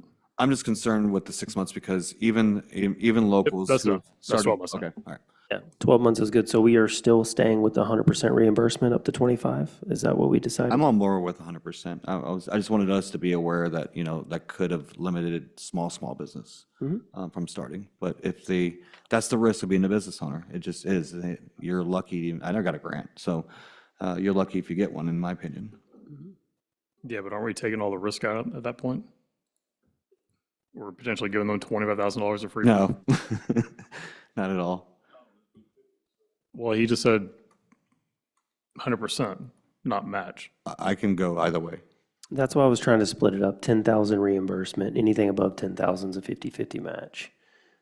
Meaning they would have to spend 30,000 to get the additional 15,000. So you have 25,000, the first 10,000 is reimbursement, then that remaining 15, right, is going to be, you need to spend up and above, so it's a 50-50 match. So they would need to spend 50% more than on the 15,000 there, meaning they would need to spend 30 to get the additional 15. So my point there would be, it's kind of confusing, I know, I'm sorry, I don't. It sounds like a bank loan thing. So, but I'm trying to accomplish, because I agree with Jeff, that a lot of small businesses might not have deep pockets. And so they need that reimbursement money for the money they spent dollar for dollar. I like it up to 10,000. Maybe we can finagle, maybe that's not the number. But the additional portion, to be a little bit more fiscally conservative, to David's point, is we might want to rotate into a 50-50 match at that point. So they need to spend $2 to get $1 reimbursement above 10,000. Does that make a little bit better sense? Thank you for clarifying that. John, what's your thoughts on that? Because you're the one that has to deal with it. Just give me the terms. I mean, this is a spreadsheet I would build out, so it's not that complicated for me. I mean, am I just going? I love is math that- nerds. Is that too much, or do we just stay with 100% reimbursement? We're trying to, I look at it the 100% reimbursement. I mean, what I'm indicating, if you come in and you spend $5,000, the reimbursement is $2,500. So if you spend $10,000, your reimbursement is $5,000. So we'll pay up to 25. That's what I was reading. Right. And I think you're both saying the same thing. And Right. Tyson, What Tyson's trying to do is make the compromise for small business that the first correct? portion of it is a little bit more It's available. dollar for dollar up. Yeah. That's the reimbursement. compromise that he's proposing for both sides of this. so just so I'm clear, Tyson, you're saying the first 10,000, they don't have to put in anything. We would just give them 10 grand. No. They spend 10,000, we give them 10,000. Okay. So it's still reimbursable. Still reimbursable, but it's dollar for dollar. Up and above 10,000, they have to spend $2 to get $1 reimbursement from us. So it would be a 50-50. We would basically be reimbursing them 50% of their expenditures, up to 25,000. Does that make sense? We're saying the same thing. Are we saying the same thing? Okay, With that 10,000 being part of that 25,000. correct. Right. I'm just trying to help the small business, but I'm happy to go either way. I mean, we're only going to get small business for another 5 to 10 years, depending on our growth. Anyway, so I think that's what should our focus be. Let EDC 5 years from now, when we're a bustling city, or 10 years, deal with, the repercussions of having a bustling city. But for us, we're only going to get, and hopefully that's what we get, is one of my neighbors wanting to, actually, one of my neighbors is doing that. She's opening up her clothing store from her garage right over here where the flower shop used to be. That's what we're hoping for.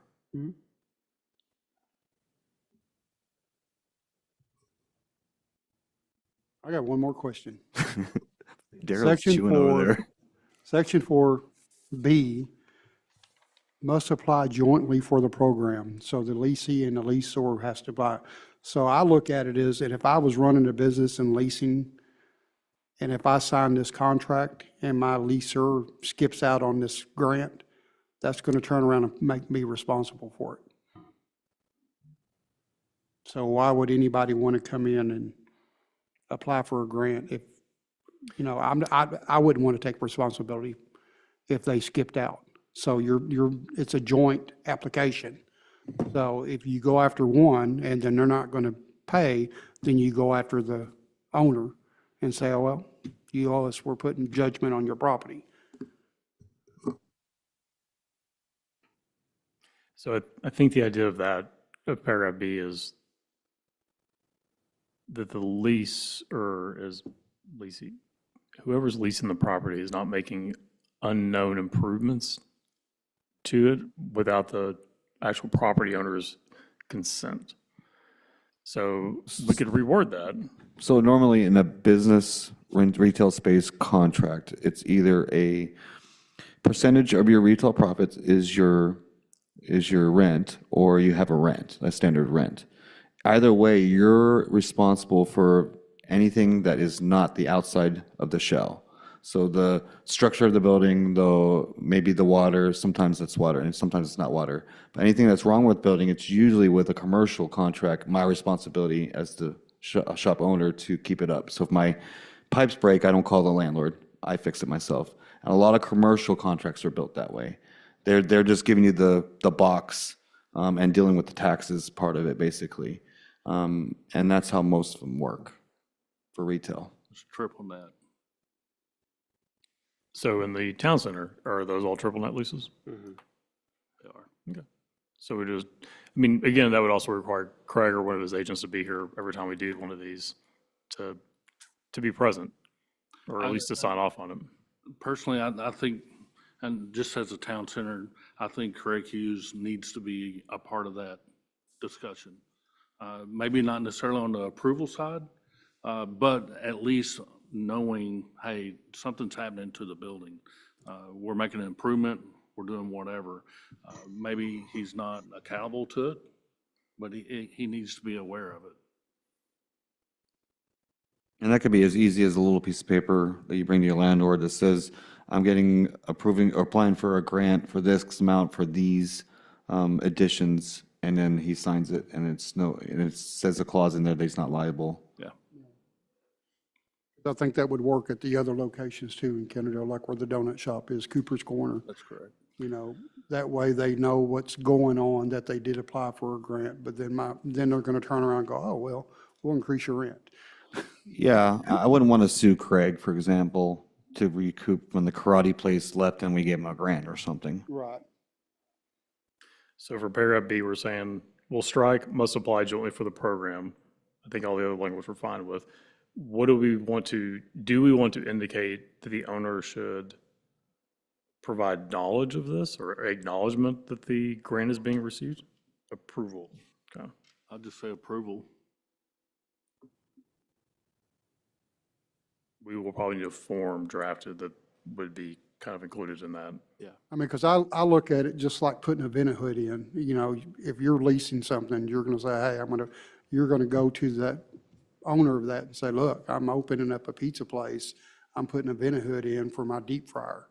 So that becomes part of the property once it's installed. So, I mean, you should actually reach out to them anyway. So that's why B, so that's the exact reason I think why B was in someone else's. So to that exact point, we pay for the vent hood. A month later, things don't work out, they close up shop. Now we're out the money on the grant. Another piece of shop's like, oh, this thing's already set up, ready to go. They roll in, they've got a brand new shiny vent hood that we paid for that we can't get cut, we can't get reimbursed on because you can't get blood of a turnip. I mean, we can put a judgment against them, but if they're bankrupt, they're bankrupt. At least this way, it's the property owner who still has the vent hood would continue to pay or would pay back the grant. What if it's another pizza place? I mean, to that, I would say, welcome to owning a business. That's just the risk that we have. Pick it on the pizza place and pick it on the Yeah, I mean. Subway, Dickies, whatever, I mean, Dickies Smoker, Subway's Cooler. He's probably watching this going, all right. And, you know, that's a good example. Let's take Dickies, for example. You know, they failed, somebody picked back up and they redid it, and now they failed again. They have hoods and all that stuff. The next person could be a lawyer's office. I'm going to rip all that out. That's just the risk of business, and that's the risk of us doing grants for businesses. Exactly. We can't cover everything. We can't guarantee that in a month after we reimburse them, they're not going to close. And in some cases, they might be trying to revitalize something to bring back business. It might be too late. We don't know that. It's just the risk of business. It's month to month. This year, one of my worst years in 14 years, just economy-wise. I can't predict that. I can only prepare for it. COVID would be a good example. That was my best year. What are you talking about? Yeah. And a lot of businesses still affected by that too, so. Okay. So I just kind of struck through section 4, paragraph B, must apply jointly for the program, and I'm just gonna say must be approved by property owner. And so So real quick question to your point. So let's say we're going to use Wally's Pickles since we're moving on from the pizza place. So let's say Wally's Pickles spends, because we approved their expenditures, if she spends $5,000 and comes with those receipts in the current format, how much do we reimburse of that $5,000? Currently 5,000. Okay, that's what I thought. Okay, just making sure I understood. Okay, yeah. Yeah, no matching, no nothing. This is cash for cash. Yeah, it's one for one. Yeah. Yeah, okay, I just want to make sure I understood that. Yeah. Well, David, do you have any other questions about your draft? I'm comfortable with everything that was discussed and compromised with. I don't think there's anything else that I think we want to kind of call out tonight and discuss. What I'll do is I'll take my notes, create a version 2, send that to city secretary. She can circulate that. and then we can discuss at the next meeting. But do we want to postpone any additional grant reviews until this is adopted? Meaning if the next meeting comes around, there's 5 more applications on the docket, and we still don't have on the agenda. don't have We this can set the covered. date for the new fiscal year. And I think that would be fair. Well, my problem I have, we just tabled one. So, I don't think he would fall under this. If we adopted this, I don't think he would fall under it. He has already submitted 2 months ago. He actually submitted last month. Then we accepted it, but we asked to table it for more information, basically, you're saying we're going to grandfather him. in a sense. Okay, that makes sense. And I said there's no need if we just set the date for January, for the new tax season. And currently, if, Or our new tax season, which would be October. Yeah. I think October, yeah. But I think to John's point, there's no more funds available That's after the pizza. If we do move forward with the pizza approval, there won't be any more funds left in this fiscal year until September's over, October 1st it resets. that's correct. So I think, I think it's moot if we set a date for the fiscal year, October, which is right around the corner. And I think it, perception-wise, it looks better. So we're saying that we'll still review the pizza parlor next session with the intent of approving these guidelines next. Yep. yeah, and I just want to make one point. So to David's point, what he's saying, and please correct me if I'm wrong, the other cities or other, local municipalities that he pulled this information from, they don't do, if Wally's Pickles spends 5,000, they don't reimburse 5,000. They're only going to reimburse 2,500. That's what he's referencing, and that's what I want to make sure I'm clear on, is he's saying we're going to match 50% of whatever they spend. Currently, we're matching 100% of whatever they spend. So my suggestion, and I think something we all needed to think about between now and the next meeting, is what is the apparatus? Is it 100% up to 25,000? Is it some hybrid like I discussed where it's 100% to 10,000 and then it's a 50% match above that? Is it all 50% all the way up to 25,000? I think we all need to think about that between now and the next meeting, and maybe we can button that up. Unless everybody has an opinion where we sit now, we can just knock it out. I mean, I agree with you, Tyson. For me, I want 100%. I'm willing to compromise in what your idea was, which was the first 10,000 and 50/50. That's where I'm at with it. Like, Yeah. I'm standing with 100%, but I'm willing to compromise with the board and meet halfway, and I think that puts couple more safety features there. Even at 100%, I believe it should be a reimbursement. Yeah, absolutely. Okay. 100%. Yep. As long as it's a reimbursement, whatever that amount is, I'm okay with. I just want to reiterate that the Pirate. finance department can handle whatever financial scheme y'all come up with. So Thanks, John. don't Thanks. hesitate Thanks for based that. on additional work for the. Well, you stepped out. You don't know what we discussed. Yeah. We were busy. Daryl, We already Oh, voted on you. I mildly trust each of you. so you're saying 100% even up to the 10,000 or? All the way to past it? 25,000. If it's 100%, it's a reimbursement. Right. So- If we want a matching, I'm okay with what you're indicating. Yeah, I like that. Hey, idea. I'm not Match trying to up to sway anybody anyway. I'm just giving an option, trying to accomplish Why? everything. Well, I was more Sway thinking me. about the small That's businesses, swayable. small businesses who don't Well, have the cash. Correct. I think it goes back to what you're indicating. To me, if it's a 50/50, or even if it's 25,000, you still need to come out and say, hey, this is a $50,000 construction or whatever. I still think the matching is a good opportunity. But I think also it's depending on what the project is. If they're coming in and they're gonna completely remodel the whole inside, but it's a structural improvement, then yeah, it probably does need to be a matching. And just to remind the board too, even if we approve all this and somebody comes in and like you said, per diem case, we can say, hey, we're only gonna give you 5,000 first 2 weeks. As a board, we can make it more strict. And we do have that power to do that. So perhaps, because personally, I feel like 50/50. would be the match, what I would be comfortable with. But maybe the middle ground is each grant type could possibly have a different reimbursement plan. So if it's a facade reimbursement, maybe that's 100% reimbursable because everyone's going to see that. If it's a sign improvement, that's 50/50. I think that's a good point. If we're going to indicate that we have three types of grant opportunities, that may be where we come in and have a grant that's a 50/50. Then if it's a small grant, just say 5,000 or whatever, we want to identify that second grant opportunity, it's a matching grant. And the third maybe be the same way. Divide it into those categories. That way, if we do have a small business, the coffee shop, and they're wanting equipment, and it's for equipment grant, it's not a, it's not a 2-to-1, it's 1-to-1. But if we have a huge project, then it becomes, all right, we give 25, but you're gonna have to come in, it's gonna have to be a $50,000 project. Do we want to add just an equipment improvement grant type as like a fourth grant type? And then we can kind of pencil in which type of reimbursement we might want per grant type? Is that an acceptable compromise? Equipment, that's tough. Capital equipment, not 5-gallon buckets. Okay. Dough mixers, the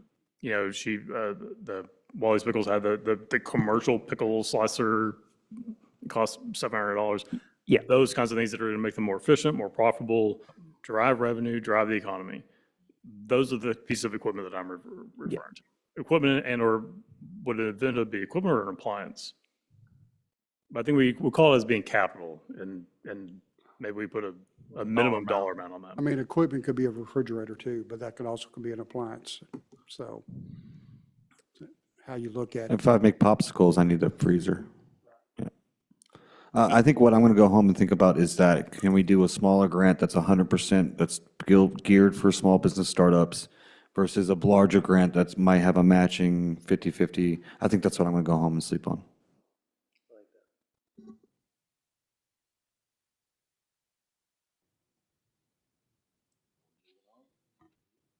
Well, just one more question. So we will do annually, right? So we're looking at October and then April when we review these for grants. So that probably needs to be in the wording too. Oh, I didn't even think about that. So you only want to do this quarterly? And we once- talked about quarterly and we talked about it annually too, or biannually. So it's one of those deals we need to sit there and say when we're going to hear it and 30 days before this date in Oh, we said on October or quarterly. whatever. I mean, we only meet once a month. Biannually is fine with me because biannually we would spend only, let's say, 100 of the 250 that's projected Right.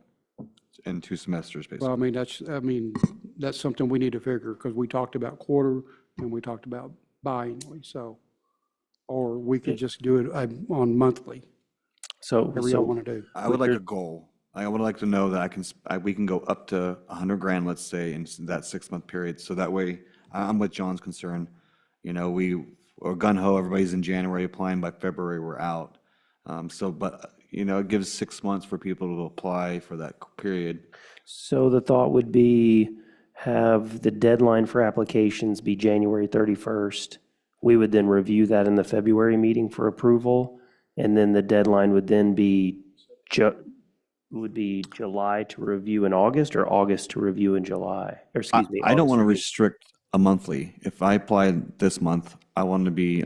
Oh, 30 I'm days simply after. just saying a deadline. Yeah, a deadline. A for that. deadline, say, if you want this first, round, you have to have it in by January 31st. That was kind Thank of, you. Okay, yeah. just to kind of spur people there is a deadline.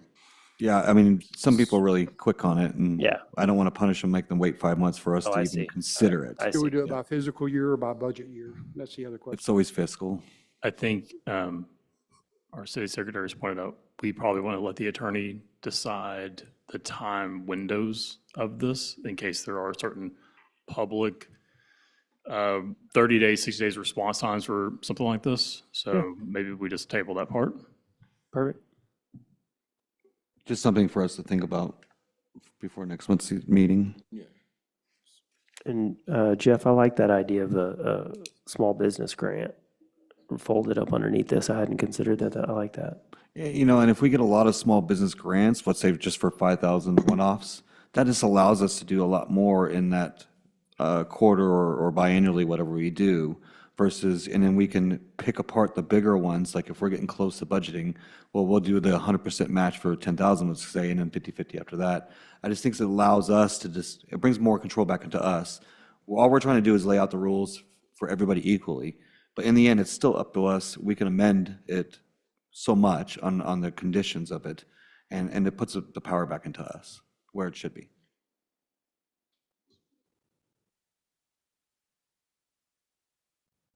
Any further discussion? I'm getting hungry and want some pizza. Daryl, we have Mr. City Manager, we have anything for executive session? No, we do have one more update. Update? Oh, I'm sorry. Update and discussion regarding upcoming 2024, 2025 fiscal year EDC budget. I skipped that, I'm sorry about that. One thing I wanted to add, one of the things that is currently in the budget for the EDC is for an EDC director. I wanted to bring it to your attention. There's a couple options we can do. One is obviously is have a full-time employee that's housed here at the city hall, or we can also contract for EDC director, either at a part-time, obviously at his own office. That concept is just bringing that option to you if that's something that you may want to look into. Or What necessitated that thought? Just curious, where do other cities have EDC directors that are compensated? They do. It's both, yeah. Okay. I would say probably majority are employees of the city, but there's also a lot of smaller cities that contract EDC directors. Okay. Either The a average firm income or- salary for that's 95, I think I saw. So For it's a enough to where full-time. there's an average salary note, and if you go Google it, yeah. That's a lot. Yeah, it is. That's a lot of responsibility too. I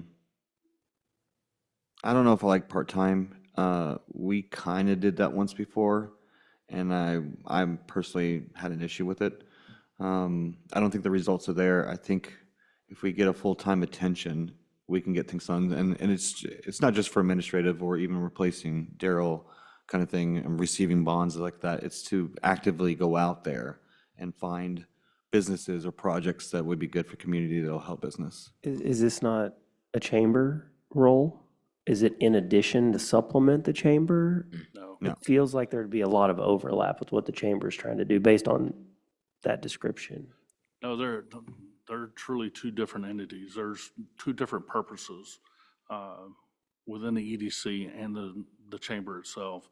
Although, yes, they have similar purpose, but one of them's, the EDC is seeking out businesses, not only just retail, but employment, industrial, bringing in that type of environment or that type of employment.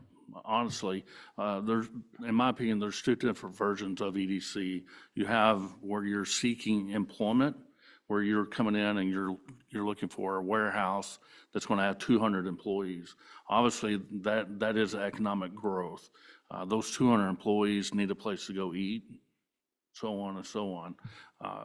The chamber, on the other hand, is to continue that relationship with the retail or industrial to keep them involved within the community itself. The businesses that are already here. Okay. That are established. John, what's your thoughts on, you said 95,000, Jeff? The average salary was like 95,000, yeah. 99. 100,000. Have you considered the budget handling a full-time employee at that number? Yeah, the way it would be similar to how we handle Mr. Hull and the finance department and others, where there'd be an allocation from the EDC So this person, if we go with a full-time, will be an employee of the city that the EDC pays for. So this was something that was in our budget presentation to council already. But the salary was 100,000 plus, obviously full-time benefits, TMRS retirement, all the fun that goes with that. I believe the total is close to 140. Yeah, the cost after insurance and things like that was about 150.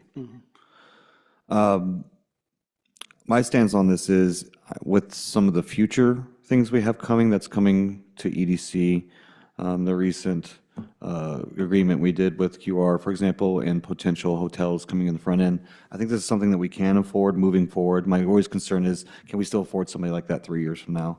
And it's needed for us to push past this marker and get more businesses. So as a councilman, I'm like all for it because you're going to reimburse the city. On EDC, I'm all for it because I think we are ready for something like this so that way we can move forward. Also understand, when we talk about EDC, that's development overall. That's residential, that's commercial, industrial, retail. It is building, it's developing the city as a whole. So in other words, if we had a Texas Raceway property, that could be a goal or a vision for him to find a residential or whatever to take that land in and build something to develop that. So I don't want to necessarily be narrow-minded to indicate we're only talking about retail or industrial. A EDC director is seeking all development, whatever that may be. And you guys think there's enough workload there for a full-time employee?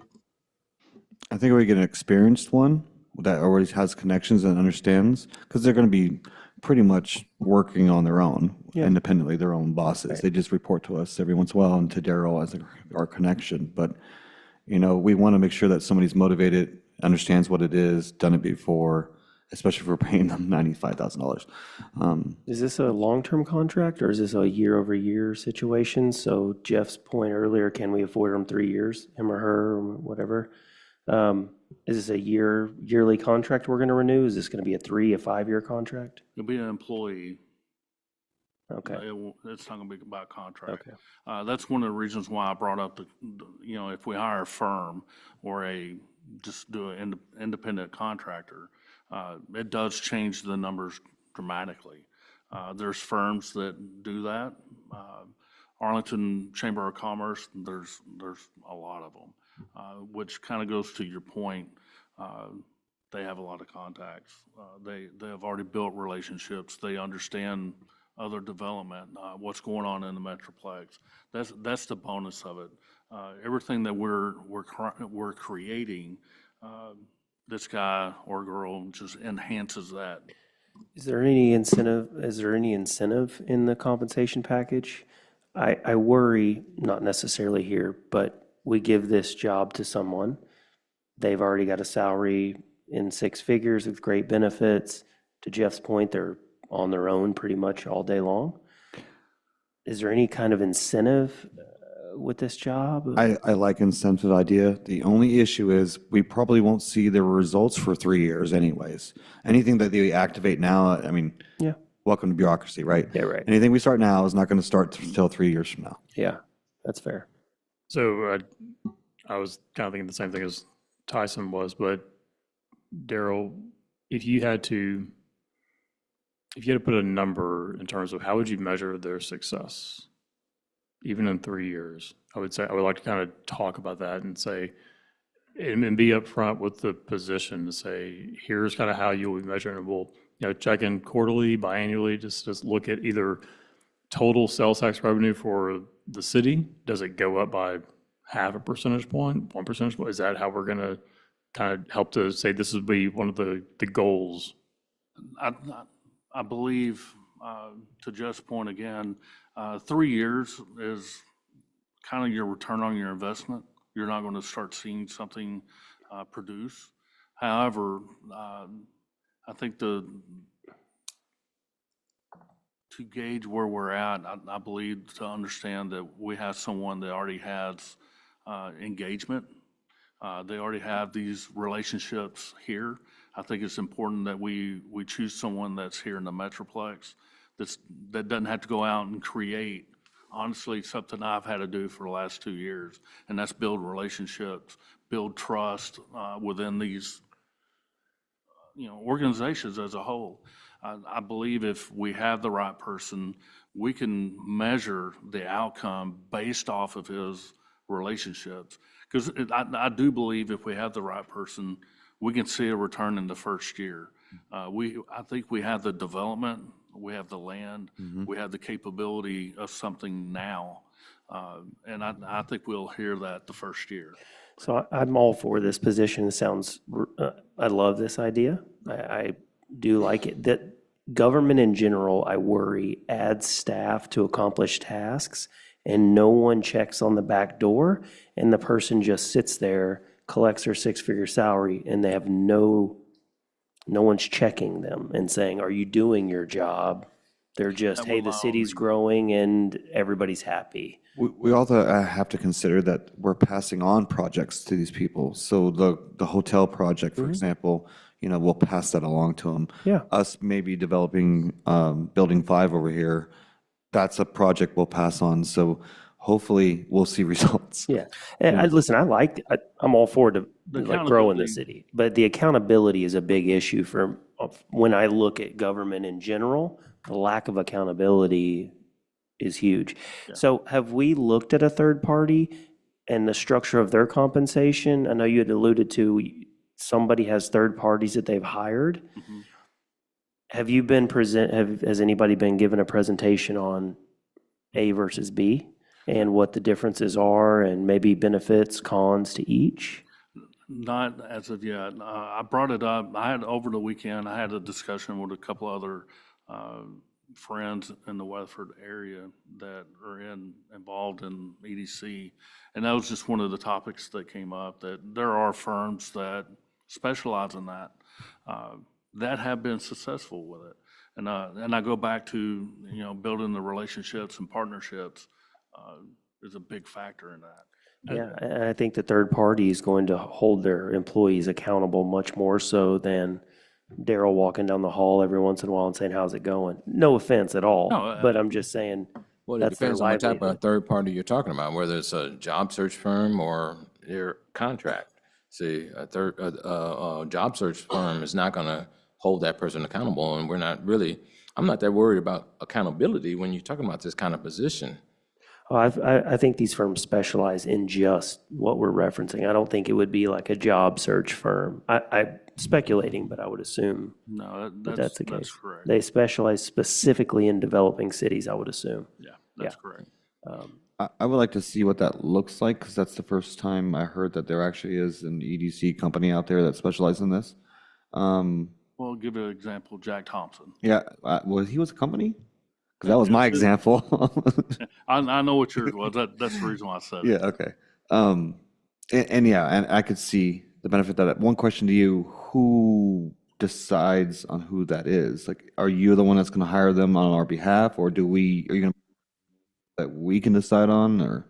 I would most likely follow the charter in reference to it will be more of a leadership position, just as a department head would Okay. hold that. I'm fine with that. It would be based off my decision, obviously. It's your replacement anyways, right? Maybe so. So that was gonna be my question. For the EDC. Do they replace Clarify that. you on the board, or are they presenting what they have produced in terms of leads and other activity throughout the month at our meetings? That could be a discussion that we have on the EDC. How do you want it presented? Do you prefer to have the EDC director that sits in my place? Or is it something you want, for instance, like John as the treasurer, presenting to the board as a whole? I would prefer to probably keep you in your seat for a period of time. And then after such time, once they're acclimated, if we need to make a change, we could then look at what the charter says about making that change. Yeah, absolutely. The bylaws currently designate the city manager as the EDC director, the finance director as the treasurer, and the city secretary as the secretary. So there would be a change required in the bylaws if we were to have Daryl's seat replaced. Thank you, John. I was just fixing to say that. Oh, and Mr. Eubanks, Daryl does hold us very accountable, so I would like to mitigate your concerns on that. Thank you for that.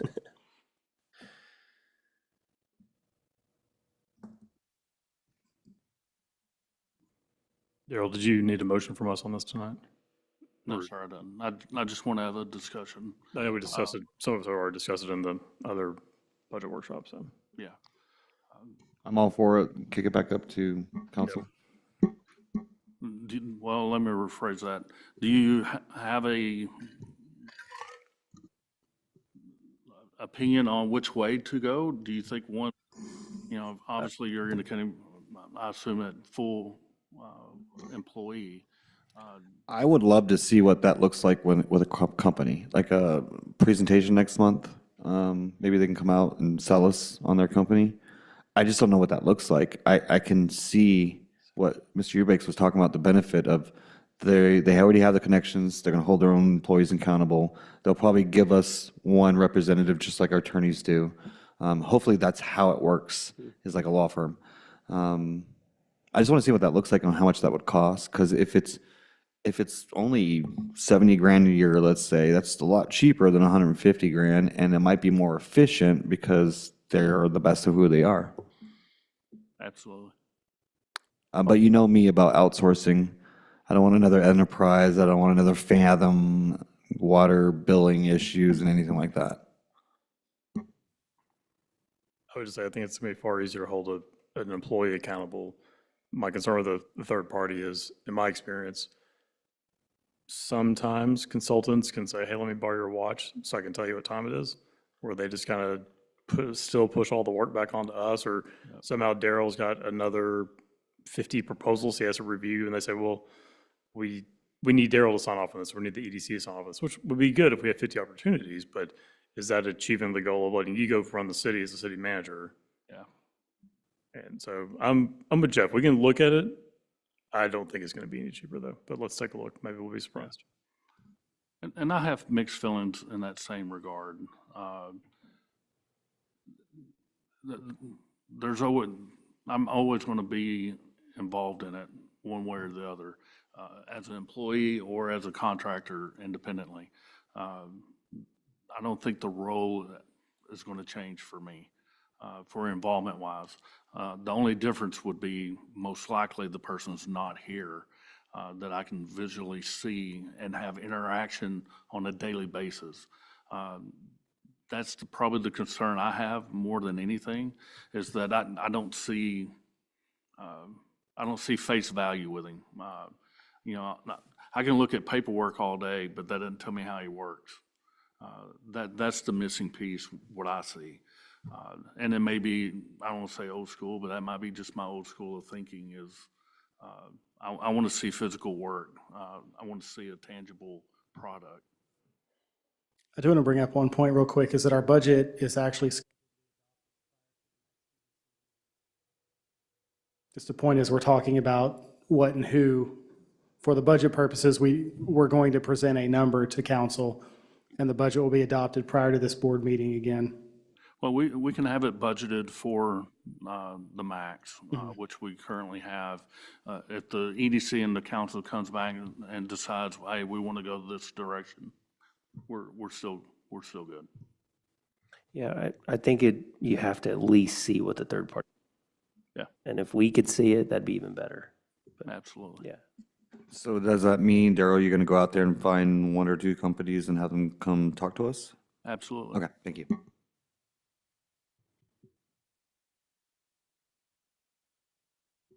I'm done.